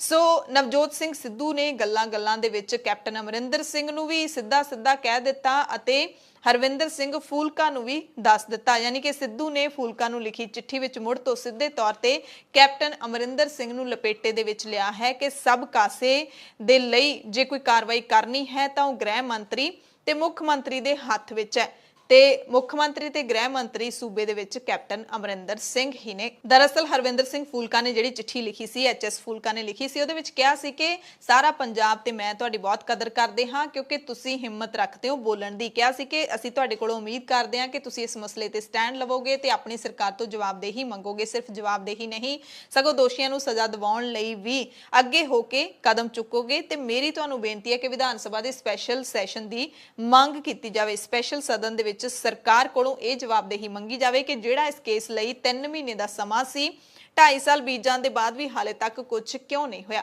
ਪਰ ਜੇ ਅਮਲੀ ਰੂਪ ਦੇ ਵਿੱਚ ਦੇਖੀਏ ਤਾਂ ਕੀ ਵਿਧਾਨ ਸਭਾ ਸੈਸ਼ਨ ਦੇ ਵਿੱਚ ਜੇ ਸਵਾਲ ਸਰਕਾਰ ਤੋਂ ਪੁੱਛੇ ਜਾਣਗੇ ਤਾਂ ਸਰਕਾਰ ਇਹਨਾਂ ਦੇ ਜਵਾਬ ਦੇ ਵੀ ਦੇਵੇਗੀ। ਜੇ ਜਵਾਬ ਦੇ ਵੀ ਦੇਵੇਗੀ ਤਾਂ ਕੀ ਜਿਹੜੇ ਪੀੜਤ ਹੈਗੇ ਨੇ ਉਹਨਾਂ ਨੂੰ ਇਨਸਾਫ ਮਿਲ ਜਾਏਗਾ? ਗੱਲ ਤਾਂ ਐਕਸ਼ਨ ਕਰਨ ਦੀ ਹੈ ਕਿ ਦੋਸ਼ੀ ਨੇ ਜਿਹੜੇ ਉਹਨਾਂ ਨੂੰ ਲੱਭ ਕੇ ਜਾਂ ਫਿਰ ਸਿੱਟ ਨੇ ਜਿਹੜੀ ਰਿਪੋਰਟ ਦਿੱਤੀ ਹੈ, ਜਿਹੜੀ ਜਾਂਚ ਹੋਈ ਹੈ, ਉਸ ਦੇ ਮੁਤਾਬਿਕ ਕਾਰਵਾਈ ਕੀਤੀ ਜਾਵੇ ਤਾਂ ਕਿ ਐਕਸ਼ਨ ਹੋਵੇ ਇਸ ਮਸਲੇ ਦੇ ਵਿੱਚ। ਜਵਾਬ ਮੰਗਣਾ, ਜਵਾਬ ਦੇਣਾ ਸ਼ਾਇਦ ਇਸ ਮਸਲੇ ਦੇ ਵਿੱਚ ਕੋਈ ਬਹੁਤਾ ਮਾਇਨੇ ਨਹੀਂ ਰੱਖਦਾ। ਜ਼ਿੰਮੇਵਾਰੀ ਨਿਭਾਉਣਾ ਮਾਇਨੇ ਰੱਖਦਾ ਹੈ, ਇਨਸਾਫ ਦੇਣਾ ਮਾਇਨੇ ਰੱਖਦਾ ਹੈ। ਚੰਡੀਗੜ੍ਹ ਦੇ ਵਿੱਚ ਆਮ ਆਦਮੀ ਪਾਰਟੀ ਦੇ ਵਿਧਾਇਕਾਂ ਨੇ ਬੇਅਦਬੀ ਤੇ ਗੋਲੀ ਕਾਂਡ ਨੂੰ ਲੈ ਕੇ ਪੰਜਾਬ ਦੇ ਮੁੱਖ ਮੰਤਰੀ ਕੈਪਟਨ ਅਮਰਿੰਦਰ ਸਿੰਘ ਦੀ ਸਰਕਾਰੀ ਰਿਹਾਇਸ਼ ਦੇ ਬਾਹਰ ਪ੍ਰਦਰਸ਼ਨ ਕੀਤਾ। ਆਪ ਵਿਧਾਇਕਾਂ ਦੇ ਵੱਲੋਂ ਕੈਪਟਨ ਦੀ ਰਿਹਾਇਸ਼ ਨੂੰ ਘੇਰਨ ਦੀ ਕੋਸ਼ਿਸ਼ ਕੀਤੀ ਗਈ। ਵਿਧਾਇਕਾਂ ਤੇ ਪੁਲਿਸ ਮੁਲਾਜ਼ਮਾਂ ਦੇ ਵਿਚਾਲੇ ਧੱਕਾ ਮੁੱਕੀ ਵੀ ਹੋਈ। ਪੁਲਿਸ ਨੇ ਪ੍ਰਦਰਸ਼ਨਕਾਰੀਆਂ ਨੂੰ ਗ੍ਰਿਫਤਾਰ ਕੀਤਾ। ਆਪ ਵਿਧਾਇਕਾਂ ਨੇ ਕਿਹਾ ਕਿ ਸਿੱਖ ਸੰਗਤ ਪੀੜਤਾਂ ਨੂੰ ਇਨਸਾਫ ਦੇਣ ਦਾ ਇੰਤਜ਼ਾਰ ਕਰ ਰਹੀ ਹੈ। ਵਿਧਾਇਕਾਂ ਨੇ ਕਿਹਾ ਕਿ ਕੈਪਟਨ ਸਰਕਾਰ ਨੇ ਦੋਸ਼ੀਆਂ ਨੂੰ ਅੰਦਰ ਨਹੀਂ ਕੀਤਾ, ਜਦਕਿ ਕੈਪਟਨ ਨੇ ਹੱਥ ਵਿੱਚ ਗੁਟਕਾ ਸਾਹਿਬ ਫੜ ਕੇ ਸਹੁੰ ਖਾਧੀ ਸੀ। ਕਿਸਾਨਾਂ ਦੀ ਗੱਲ ਕਰ ਲਈਏ ਤਾਂ ਸਿੰਘੂ ਬਾਰਡਰ ਤੇ ਸੰਯੁਕਤ ਕਿਸਾਨ ਮੋਰਚੇ ਦੇ ਲੀਡਰਾਂ ਨੇ ਪ੍ਰੈਸ ਕਾਨਫਰੰਸ ਕੀਤੀ ਹੈ। ਉਹਨਾਂ ਨੇ ਕਈ ਅਹਿਮ ਜਿਹੜੇ ਐਲਾਨ ਕੀਤੇ ਨੇ। ਕਿਹਾ ਕਿ ਸੰਸਦ ਮਾਰਚ ਦੇ ਲਈ ਤਰੀਕ ਦਾ ਐਲਾਨ ਉਚਿਤ ਸਮੇਂ ਤੇ ਕੀਤਾ ਜਾਏਗਾ। ਦਰਅਸਲ ਪਿਛਲੇ 1-2 ਦਿਨਾਂ ਤੋਂ ਲਗਾਤਾਰ ਇਹ ਖਬਰਾਂ ਆ ਰਹੀਆਂ ਨੇ ਕਿ ਸੰਯੁਕਤ ਕਿਸਾਨ ਮੋਰਚੇ ਦੇ ਵਿੱਚ ਜਿਹੜੇ ਪੰਜਾਬ ਦੇ ਲੀਡਰ ਹੈਗੇ ਨੇ ਉਹ ਸੰਸਦ ਘੇਰਨ ਦਾ ਜਿਹੜਾ ਪ੍ਰੋਗਰਾਮ ਹੈ ਉਹ ਮੁਲਤਵੀ ਕਰ ਰਹੇ ਨੇ। ਉਹਨਾਂ ਨੇ ਐਲਾਨ ਵੀ ਕਰ ਦਿੱਤਾ ਹੈ, ਪਰ ਜਿਹੜੇ ਹਰਿਆਣੇ ਦੇ ਲੀਡਰ ਨੇ ਉਹ ਇਸ ਨੂੰ ਮੁਲਤਵੀ ਨਹੀਂ ਕਰਨਾ ਚਾਹੁੰਦੇ। ਇਸੇ ਦਰਮਿਆਨ ਇਹ ਪ੍ਰੈਸ ਕਾਨਫਰੰਸ ਕੀਤੀ ਗਈ ਹੈ। ਉਹਨਾਂ ਨੇ ਕਿਹਾ ਕਿ 10 ਮਈ ਨੂੰ ਸਿੰਘੂ ਬਾਰਡਰ ਤੇ ਕੌਮੀ ਸੰਮੇਲਨ ਕੀਤਾ ਜਾਏਗਾ। ਇਹਦੇ ਵਿੱਚ ਲੋਕ ਆਨਲਾਈਨ ਵੀ ਸ਼ਮੂਲੀਅਤ ਕਰ ਸਕਦੇ ਨੇ। ਇਹਦੇ ਵਿੱਚ ਦੇਸ਼ ਭਰ ਦੇ ਕਿਸਾਨ ਜਥੇਬੰਦੀਆਂ ਦੇ ਲੀਡਰ ਹਿੱਸਾ ਲੈਣਗੇ ਤਾਂ ਜੋ ਕਿਸਾਨੀ ਅੰਦੋਲਨ ਨੂੰ ਹੋਰ ਤੇਜ਼ ਕੀਤਾ ਜਾ ਸਕੇ। ਯਾਨੀ ਕਿ ਸੰਯੁਕਤ ਕਿਸਾਨ ਮੋਰਚੇ ਦੇ ਲੀਡਰਾਂ ਨੇ ਹੁਣ ਸੰਸਦ ਮਾਰਚ ਦੇ ਲਈ ਗੋਲਮੋਲ ਜਾਂ ਜਵਾਬ ਹੈ ਜਿਹੜਾ ਉਹ ਲੋਕਾਂ ਦੇ ਸਾਹਮਣੇ ਰੱਖ ਦਿੱਤਾ ਹੈ। ਕਿਸਾਨਾਂ ਨੇ ਵਾਢੀ ਸਾਂਭਣ ਦੇ ਲਈ ਦਿੱਲੀ ਮੋਰਚਿਆਂ ਤੋਂ ਘਰ ਨੂੰ ਗਏ ਕਿਸਾਨਾਂ ਨੂੰ ਅਪੀਲ ਕੀਤੀ ਹੈ ਕਿ ਵਾਢੀ ਤੋਂ ਬਾਅਦ ਮੁੜ ਤੋਂ ਮੋਰਚਿਆਂ ਤੇ ਵਾਪਸ ਪਰਤ ਆਓ। ਵਾਢੀ ਦੇ ਮੌਸਮ ਮੌਕੇ ਕਹਿੰਦੇ ਅਸੀਂ ਦਿੱਲੀ ਚਲੋ ਪ੍ਰੋਗਰਾਮ ਦਾ ਐਲਾਨ ਕੀਤਾ ਹੈ ਕਿਉਂਕਿ 24 ਅਪ੍ਰੈਲ ਨੂੰ ਕਿਸਾਨੀ ਅੰਦੋਲਨ ਨੂੰ 150 ਦਿਨ ਪੂਰੇ ਹੋ ਰਹੇ ਨੇ। ਦਿੱਲੀ ਚਲੋ ਪ੍ਰੋਗਰਾਮ 24 ਅਪ੍ਰੈਲ ਤੋਂ ਇੱਕ ਹਫ਼ਤੇ ਦੇ ਲਈ ਜਾਰੀ ਰਹੇਗਾ। ਸਰਕਾਰ ਜੋ ਆਪਰੇਸ਼ਨ ਕਲੀਨ ਕਰਕੇ ਮੁਹਿੰਮ ਚਲਾ ਰਹੀ ਹੈ ਉਸ ਨੂੰ ਲੈ ਕੇ ਸਰਕਾਰ ਸਾਨੂੰ ਡਰਾਉਣ ਦੀ ਕੋਸ਼ਿਸ਼ ਨਾ ਕਰੇ। ਸਰਕਾਰ ਦੇ ਆਪਰੇਸ਼ਨ ਕਲੀਨ ਦਾ ਜਵਾਬ ਅਸੀਂ ਆਪਰੇਸ਼ਨ ਸ਼ਕਤੀ ਨਾਲ ਦੇਵਾਂਗੇ। ਸਰਕਾਰ ਕਰੋਨਾ ਦੀ ਆੜ ਵਿੱਚ ਲੋਕਾਂ ਦੀ ਜੇਬ ਤੇ ਅਸਰ ਪਾ ਰਹੀ ਹੈ। ਲੋਕਾਂ ਨੂੰ ਜੁਰਮਾਨਾ ਲਾਉਣ ਦੇ ਨਾਲ ਕਰੋਨਾ ਨਹੀਂ ਰੁਕੇਗਾ। ਕਰੋਨਾ ਦੇ ਨਾਂ ਤੇ ਸਰਕਾਰ ਲੋਕਾਂ ਤੇ ਜੋ ਕੇਸ ਦਰਜ ਕਰ ਰਹੀ ਹੈ ਉਹ ਬੰਦ ਹੋਣੇ ਚਾਹੀਦੇ ਨੇ। ਅਸੀਂ ਟੋਲ ਪਲਾਜ਼ਾ ਨੂੰ ਮੁੜ ਤੋਂ ਟੋਲ ਫ੍ਰੀ ਕਰਨ ਦੀ ਮੁਹਿੰਮ ਸ਼ੁਰੂ ਕਰ ਦਿੱਤੀ ਹੈ। ਵੱਖ-ਵੱਖ ਥਾਵਾਂ ਤੇ ਟੀਮਾਂ ਬਣਾ ਕੇ ਪਹਿਲਾਂ ਵਾਂਗ ਟੋਲ ਫ੍ਰੀ ਕਰ ਦਿੱਤੇ ਜਾਣਗੇ। ਕਰੋਨਾ ਬਾਰੇ ਮਾਸਕ ਪਾਉਣ ਬਾਰੇ ਕਿਸਾਨੀ ਮੋਰਚੇ ਵਿੱਚ ਵਿਚਾਰ ਕੀਤਾ ਜਾਏਗਾ ਕਿ ਕਿਸਾਨੀ ਮੋਰਚਿਆਂ ਦੇ ਵਿੱਚ ਮਾਸਕ ਪਾਉਣਾ ਹੈ ਜਾਂ ਫਿਰ ਨਹੀਂ ਪਾਉਣਾ, ਪਰ ਅਸੀਂ ਕਿਸਾਨਾਂ ਨੂੰ ਕਰੋਨਾ ਨਿਯਮਾਂ ਦੀ ਪਾਲਣਾ ਕਰਨ ਦੇ ਲਈ ਜ਼ਰੂਰ ਜਿਹੜਾ ਸੁਨੇਹੇ ਦੇ ਰਹੇ ਹਾਂ। ਕਿਸਾਨਾਂ ਦੀ ਹਰ ਟਰਾਲੀ ਤੇ ਹਰ ਟੈਂਟ ਵਿੱਚ ਕਰੋਨਾ ਤੋਂ ਬਚਾਅ ਤੇ ਸਾਵਧਾਨੀਆਂ ਦੀ ਜਾਣਕਾਰੀ ਦੇਵਾਂਗੇ। ਸਾਰੇ ਮੋਰਚਿਆਂ ਤੇ ਕਰੋਨਾ ਦੇ ਟੀਕੇ ਦਾ ਇੰਤਜ਼ਾਮ ਕੀਤਾ ਜਾ ਰਿਹਾ ਹੈ ਤਾਂ ਜੋ 45 ਸਾਲ ਤੋਂ ਵੱਧ ਉਮਰ ਦੇ ਸਾਥੀ ਕਿਸਾਨ ਨੇ ਜਿਹੜੇ ਉਹ ਵੈਕਸੀਨੇਸ਼ਨ ਕਰਵਾ ਸਕਣ। ਕਿਸਾਨੀ ਮੋਰਚੇ ਵਿੱਚ ਸਾਰੇ ਮੈਡੀਕਲ ਕੈਂਪਾਂ ਨੂੰ ਅਸੀਂ ਮਜ਼ਬੂਤ ਕਰ ਰਹੇ ਹਾਂ। ਇਹ ਜਿਹੜੇ ਐਲਾਨ ਹੈਗੇ ਨੇ ਸਿੰਘੂ ਬਾਰਡਰ ਤੇ ਹੋਈ ਪ੍ਰੈਸ ਕਾਨਫਰੰਸ ਦੇ ਵਿੱਚ ਕੀਤੇ ਗਏ ਨੇ। ਪਟਿਆਲਾ ਦੇ ਇੱਕ ਚੌਂਕ ਦੇ ਵਿੱਚ ਖੜ ਕੇ ਕਿਸਾਨੀ ਅੰਦੋਲਨ ਦੀ ਹਮਾਇਤ ਦੇ ਵਿੱਚ ਪ੍ਰਦਰਸ਼ਨ ਕਰ ਰਹੇ ਲੋਕਾਂ ਤੇ ਜਿਹੜੀ ਫੋਰਚੂਨਰ ਗੱਡੀ ਚੜਾਈ ਗਈ ਸੀ ਉਹਨਾਂ ਸਾਰੇ ਪੀੜਤਾਂ ਨੂੰ ਮਹਾਰਾਣੀ ਪਰਨੀਤ ਕੌਰ ਨੇ ਚੈੱਕ ਵੰਡੇ ਨੇ। ਇਹਨਾਂ ਵਿੱਚੋਂ ਰਣਜੀਤ ਨਗਰ ਵਾਸੀ 66 ਸਾਲਾ ਇੰਦਰਜੀਤ ਸਿੰਘ, 16 ਸਾਲਾ ਪਰਮਵੀਰ ਸਿੰਘ, 2 ਸਾਲਾ ਬੱਚਾ ਯਸ਼ ਉਸ ਦੀ ਵੀ ਮੌਤ ਹੋ ਗਈ ਸੀ। ਰਣਜੀਤ ਨਗਰ ਦੇ ਗੁਰਪ੍ਰੀਤ ਸਿੰਘ ਅਤੇ ਏਕਤਾ ਨਗਰ ਦੀ ਰੇਨੂ ਬਾਲਾ ਦੇ ਗੰਭੀਰ ਸੱਟਾਂ ਲੱਗੀਆਂ ਸੀ। ਹਾਲੇ ਤੱਕ ਉਹ ਹਸਪਤਾਲ ਦੇ ਵਿੱਚ ਭਰਤੀ ਨੇ। ਤੇ ਮਹਾਰਾਣੀ ਪਰਨੀਤ ਕੌਰ ਲੋਕ ਸਭਾ ਮੈਂਬਰ ਹੈ। ਉਸਨੇ ਤਿੰਨਾਂ ਦੇ ਪਰਿਵਾਰਾਂ ਨੂੰ 5-5 ਲੱਖ ਰੁਪਏ ਦੇ ਚੈੱਕ ਵੰਡੇ ਨੇ ਜਦਕਿ 3 ਜ਼ਖਮੀਆਂ ਨੂੰ ਵੀ 1-1 ਲੱਖ ਰੁਪਏ ਦੀ ਸਹਾਇਤਾ ਰਾਸ਼ੀ ਦੇ ਚੈੱਕ ਵੰਡੇ ਨੇ। ਪਰ ਇਸ ਘਟਨਾ ਦੇ ਵਿੱਚ ਫੋਰਚੂਨਰ ਗੱਡੀ ਨਾਲ ਦਰੜਨ ਵਾਲਾ ਜਿਹੜਾ ਵਿਅਕਤੀ ਹੈ, ਡਰਾਈਵਰ ਜਿਹੜਾ ਗੱਡੀ ਚਲਾ ਰਿਹਾ ਸੀ, ਉਸ ਨੂੰ ਹਾਲੇ ਕੋਈ ਵੀ ਸਜ਼ਾ ਨਹੀਂ ਮਿਲੀ ਹੈ। ਉਸ ਨੂੰ ਦੋਸ਼ੀ ਹੀ ਨਹੀਂ ਮੰਨਿਆ ਗਿਆ ਹੈ। ਉਸ ਵਕਤ ਲੋਕਾਂ ਨੇ ਰੋਸ ਮੁਜ਼ਾਹਰੇ ਵੀ ਕੀਤੇ ਸੀ ਕਿ ਡਰਾਈਵਰ ਨੂੰ ਬਚਾਉਣ ਦੀ ਕੋਸ਼ਿਸ਼ ਕੀਤੀ ਜਾ ਰਹੀ ਹੈ ਸਰਕਾਰ ਦੇ ਵੱਲੋਂ। ਸਰਕਾਰ ਦੀ ਹਮਾਇਤ ਹੈ, ਸਰਕਾਰ ਉਸ ਦੀ ਪਿੱਠ ਥਾਪੜ ਰਹੀ ਹੈ, ਇਸ ਕਰਕੇ ਉਸ ਨੂੰ ਬਚਾਉਣ ਦੀ ਪੂਰੀ ਕੋਸ਼ਿਸ਼ ਕੀਤੀ ਗਈ। ਸੋ ਇਹ ਮਾਮਲਾ ਵੀ ਜਿਹੜਾ ਸ਼ਾਇਦ ਚੈੱਕ ਵੰਡ ਕੇ ਰਫਾ ਦਫਾ ਕਰ ਦਿੱਤਾ ਗਿਆ ਹੈ। ਇਹ ਵੀ ਖਬਰਾਂ ਨੇ ਜਿਹੜੀਆਂ ਸੂਤਰਾਂ ਤੋਂ ਮਿਲੀਆਂ ਸੀ ਕਿ ਮਹਾਰਾਣੀ ਪਰਨੀਤ ਕੌਰ ਨੇ ਇੱਕ ਹਸਪਤਾਲ ਦੇ ਵਿੱਚ ਬਾਕਾਇਦਾ ਫੋਨ ਕੀਤੇ ਸੀ ਇਸ ਮੁਲਜ਼ਮ ਨੂੰ ਬਚਾਉਣ ਦੇ ਲਈ। ਅਕਾਲੀ ਦਲ ਤੋਂ ਵੱਖ ਹੋ ਕੇ ਵੱਖੋ ਵੱਖਰੀਆਂ ਪਾਰਟੀਆਂ ਬਣਾਉਣ ਵਾਲੇ ਸੁਖਦੇਵ ਸਿੰਘ ਢੀਂਡਸਾ ਤੇ ਟਕਸਾਲੀ ਲੀਡਰ ਰਣਜੀਤ ਸਿੰਘ ਬ੍ਰਹਮਪੁਰਾ ਇੱਕ ਸਟੇਜ ਤੇ ਆ ਚੁੱਕੇ ਨੇ। ਆਪਣੀ ਸਾਂਝੀ ਪਾਰਟੀ ਬਣਾਉਣ ਦਾ ਐਲਾਨ ਕਰ ਦਿੱਤਾ ਹੈ। ਚੰਡੀਗੜ੍ਹ ਦੇ ਵਿੱਚ ਸੁਖਦੇਵ ਸਿੰਘ ਢੀਂਡਸਾ ਤੇ ਰਣਜੀਤ ਸਿੰਘ ਬ੍ਰਹਮਪੁਰਾ ਨੇ ਸਾਂਝੀ ਪ੍ਰੈਸ ਕਾਨਫਰੰਸ ਕਰਦਿਆਂ ਨਵੀਂ ਪਾਰਟੀ ਬਣਾਉਣ ਦਾ ਐਲਾਨ ਕੀਤਾ ਜਿਸ ਤੇ ਸੁਖਦੇਵ ਸਿੰਘ ਢੀਂਡਸਾ ਪ੍ਰਧਾਨ ਹੋਣਗੇ ਤੇ ਰਣਜੀਤ ਸਿੰਘ ਬ੍ਰਹਮਪੁਰਾ ਸਰਪ੍ਰਸਤ ਨੇ। ਸੁਖਦੇਵ ਸਿੰਘ ਢੀਂਡਸਾ ਸ਼੍ਰੋਮਣੀ ਅਕਾਲੀ ਦਲ ਡੈਮੋਕ੍ਰੈਟਿਕ ਦੇ ਪ੍ਰਧਾਨ ਨੇ ਤੇ ਰਣਜੀਤ ਸਿੰਘ ਬ੍ਰਹਮਪੁਰਾ ਸ਼੍ਰੋਮਣੀ ਅਕਾਲੀ ਦਲ ਟਕਸਾਲੀ ਦੇ ਪ੍ਰਧਾਨ ਨੇ। ਪਰ ਹੁਣ ਦੋਵੇਂ ਪਾਰਟੀਆਂ ਭੰਗ ਕਰਕੇ ਇੱਕ ਪਾਰਟੀ ਬਣਾਈ ਜਾਏਗੀ। ਫਿਲਹਾਲ ਨਾਮ ਤੈਅ ਨਹੀਂ ਕੀਤਾ ਗਿਆ ਪਰ ਸ਼੍ਰੋਮਣੀ ਅਕਾਲੀ ਦਲ ਦੇ ਨਾਮ ਨਾਲ ਹੀ ਨਾਮ ਹੈ ਜਿਹੜਾ ਉਹ ਰੱਖਿਆ ਜਾਵੇਗਾ। ਸੁਖਦੇਵ ਸਿੰਘ ਢੀਂਡਸਾ ਨੇ ਗੱਠਜੋੜ ਤੋਂ ਬਾਅਦ ਕਿਹਾ ਕਿ ਨਾ ਗੱਲਬਾਤ ਖਤਮ ਹੋਈ ਨਾ ਹੀ ਰੁਕੀ। ਹੋਰ ਵੀ ਕਈ ਸਿਆਸੀ ਪਾਰਟੀਆਂ ਦੇ ਲੋਕਾਂ ਦਾ ਉਹਨਾਂ ਨੇ ਜ਼ਿਕਰ ਕੀਤਾ ਹੈ। ਉਹਨਾਂ ਨੇ ਕਿਹਾ ਕਿ ਪਾਰਟੀਆਂ ਦਾ ਪੁਨਰਗਠਨ ਕਰਕੇ ਪਾਰਟੀ ਦਾ ਨਾਮ ਤੇ ਅਹੁਦੇਦਾਰਾਂ ਦਾ ਐਲਾਨ ਜਲਦ ਕੀਤਾ ਜਾਏਗਾ। ਉਧਰ ਸਾਬਕਾ ਅਕਾਲੀ ਲੀਡਰ ਸੁੱਚਾ ਸਿੰਘ ਲੰਗਾ ਮੁੜ ਤੋਂ ਪੰਥ ਵਿੱਚ ਸ਼ਾਮਿਲ ਹੋਣ ਲਈ ਚਾਰਾਜੋਈ ਸ਼ੁਰੂ ਕਰ ਰਿਹਾ ਹੈ। ਹੁਣ ਰੋਜ਼ਾਨਾ ਸੁੱਚਾ ਸਿੰਘ ਲੰਗਾ ਸੱਚਖੰਡ ਸ੍ਰੀ ਦਰਬਾਰ ਸਾਹਿਬ ਅਤੇ ਸ੍ਰੀ ਅਕਾਲ ਤਖਤ ਸਾਹਿਬ ਵਿਖੇ ਨਤਮਸਤਕ ਹੋਣ ਲਈ ਜਾ ਰਿਹਾ ਹੈ। ਪਿਛਲੇ 3 ਦਿਨਾਂ ਤੋਂ ਰੋਜ਼ਾਨਾ ਨਤਮਸਤਕ ਹੋਣ ਲਈ ਪਹੁੰਚਦਾ ਹੈ ਤੇ ਅਕਾਲ ਤਖਤ ਸਾਹਿਬ ਵਿਖੇ ਮੱਥਾ ਟੇਕ ਕੇ ਜਿਹੜੀ ਢਾਡੀ ਦੀਵਾਨ ਲੱਗਦੇ ਨੇ ਰੋਜ਼ਾਨਾ ਉਸ ਨੂੰ ਸੁਣਨ ਲਈ ਬੈਠਦੇ ਨੇ। ਕੁਝ ਦੇਰ ਬਾਅਦ ਚੁੱਪਚਾਪ ਉੱਥੋਂ ਵਾਪਸ ਚਲਾ ਜਾਂਦਾ ਹੈ। ਫਿਲਹਾਲ ਪੰਥ ਵਾਪਸੀ ਵਾਸਤੇ ਸ੍ਰੀ ਅਕਾਲ ਤਖਤ ਸਾਹਿਬ ਵਿਖੇ ਕੋਈ ਅਪੀਲ ਸੁੱਚਾ ਸਿੰਘ ਲੰਗਾ ਦੇ ਵੱਲੋਂ ਨਹੀਂ ਭੇਜੀ ਗਈ ਪਰ ਚਰਚਾ ਚੱਲ ਰਹੀ ਹੈ ਕਿ ਆ ਰਹੀਆਂ ਵਿਧਾਨ ਸਭਾ ਚੋਣਾਂ ਤੋਂ ਪਹਿਲਾਂ ਉਹ ਪੰਥ ਵਿੱਚ ਵਾਪਸੀ ਕਰਨਾ ਚਾਹੁੰਦਾ ਹੈ ਤਾਂ ਜੋ ਉਸ ਦੀ ਅਕਾਲੀ ਸਿਆਸਤ ਦੇ ਵਿੱਚ ਵਾਪਸੀ ਹੋ ਸਕੇ। ਅਸ਼ਲੀਲ ਮਾਮਲੇ ਵਿੱਚ ਫਸਿਆ ਹੋਇਆ ਚੀਫ ਖਾਲਸਾ ਦੀਵਾਨ ਦਾ ਸਾਬਕਾ ਪ੍ਰਧਾਨ ਚਰਨਜੀਤ ਸਿੰਘ ਚੱਢਾ, ਉਸ ਦੇ ਖਿਲਾਫ ਹੁਣ ਚੀਫ ਖਾਲਸਾ ਦੀਵਾਨ ਨੇ ਅਦਾਰਿਆਂ ਦੇ ਵਿੱਚ ਆਉਣ ਤੇ ਪਾਬੰਦੀ ਲਾ ਦਿੱਤੀ ਹੈ। ਯਾਨੀ ਕਿ ਚੀਫ ਖਾਲਸਾ ਦੀਵਾਨ ਨੇ ਹੀ ਅਸ਼ਲੀਲ ਹਰਕਤਾਂ ਕਰਨ ਵਾਲੇ ਚੱਢਾ ਤੇ ਲਗਾਮ ਕਸੀ ਹੈ। ਇਹ ਫੈਸਲਾ ਚੀਫ ਖਾਲਸਾ ਦੀਵਾਨ ਦੇ ਪ੍ਰਧਾਨ ਨਿਰਮਲ ਸਿੰਘ ਦੀ ਪ੍ਰਧਾਨਗੀ ਵਿੱਚ ਹੋਈ ਚੀਫ ਖਾਲਸਾ ਦੀਵਾਨ ਦੀ ਮੀਟਿੰਗ ਦੌਰਾਨ ਲਿਆ ਗਿਆ। ਕਾਰਜ ਸਾਧਕ ਕਮੇਟੀ ਨੇ ਚੱਢਾ ਦੇ 16 ਅਪ੍ਰੈਲ ਨੂੰ ਚੀਫ ਖਾਲਸਾ ਦੀਵਾਨ ਦੇ ਕੈਂਪਸ ਵਿੱਚ ਆਉਣ ਦੀ ਨਿਖੇਧੀ ਕੀਤੀ ਅਤੇ ਕਿਹਾ ਕਿ ਚਰਨਜੀਤ ਸਿੰਘ ਚੱਢਾ ਚੀਫ ਖਾਲਸਾ ਦੀਵਾਨ ਦੇ ਕਿਸੇ ਵੀ ਅਦਾਰੇ ਵਿੱਚ ਐਂਟਰ ਨਹੀਂ ਹੋ ਸਕਦਾ। ਇਸ ਦੌਰਾਨ ਚੱਢਾ ਨੇ ਜੋ 51,000 ਰੁਪਏ ਚੀਫ ਖਾਲਸਾ ਦੀਵਾਨ ਨੂੰ ਦਿੱਤੇ ਨੇ ਉਹ ਵੀ ਵਾਪਸ ਕਰਨ ਦਾ ਫੈਸਲਾ ਲਿਆ ਗਿਆ।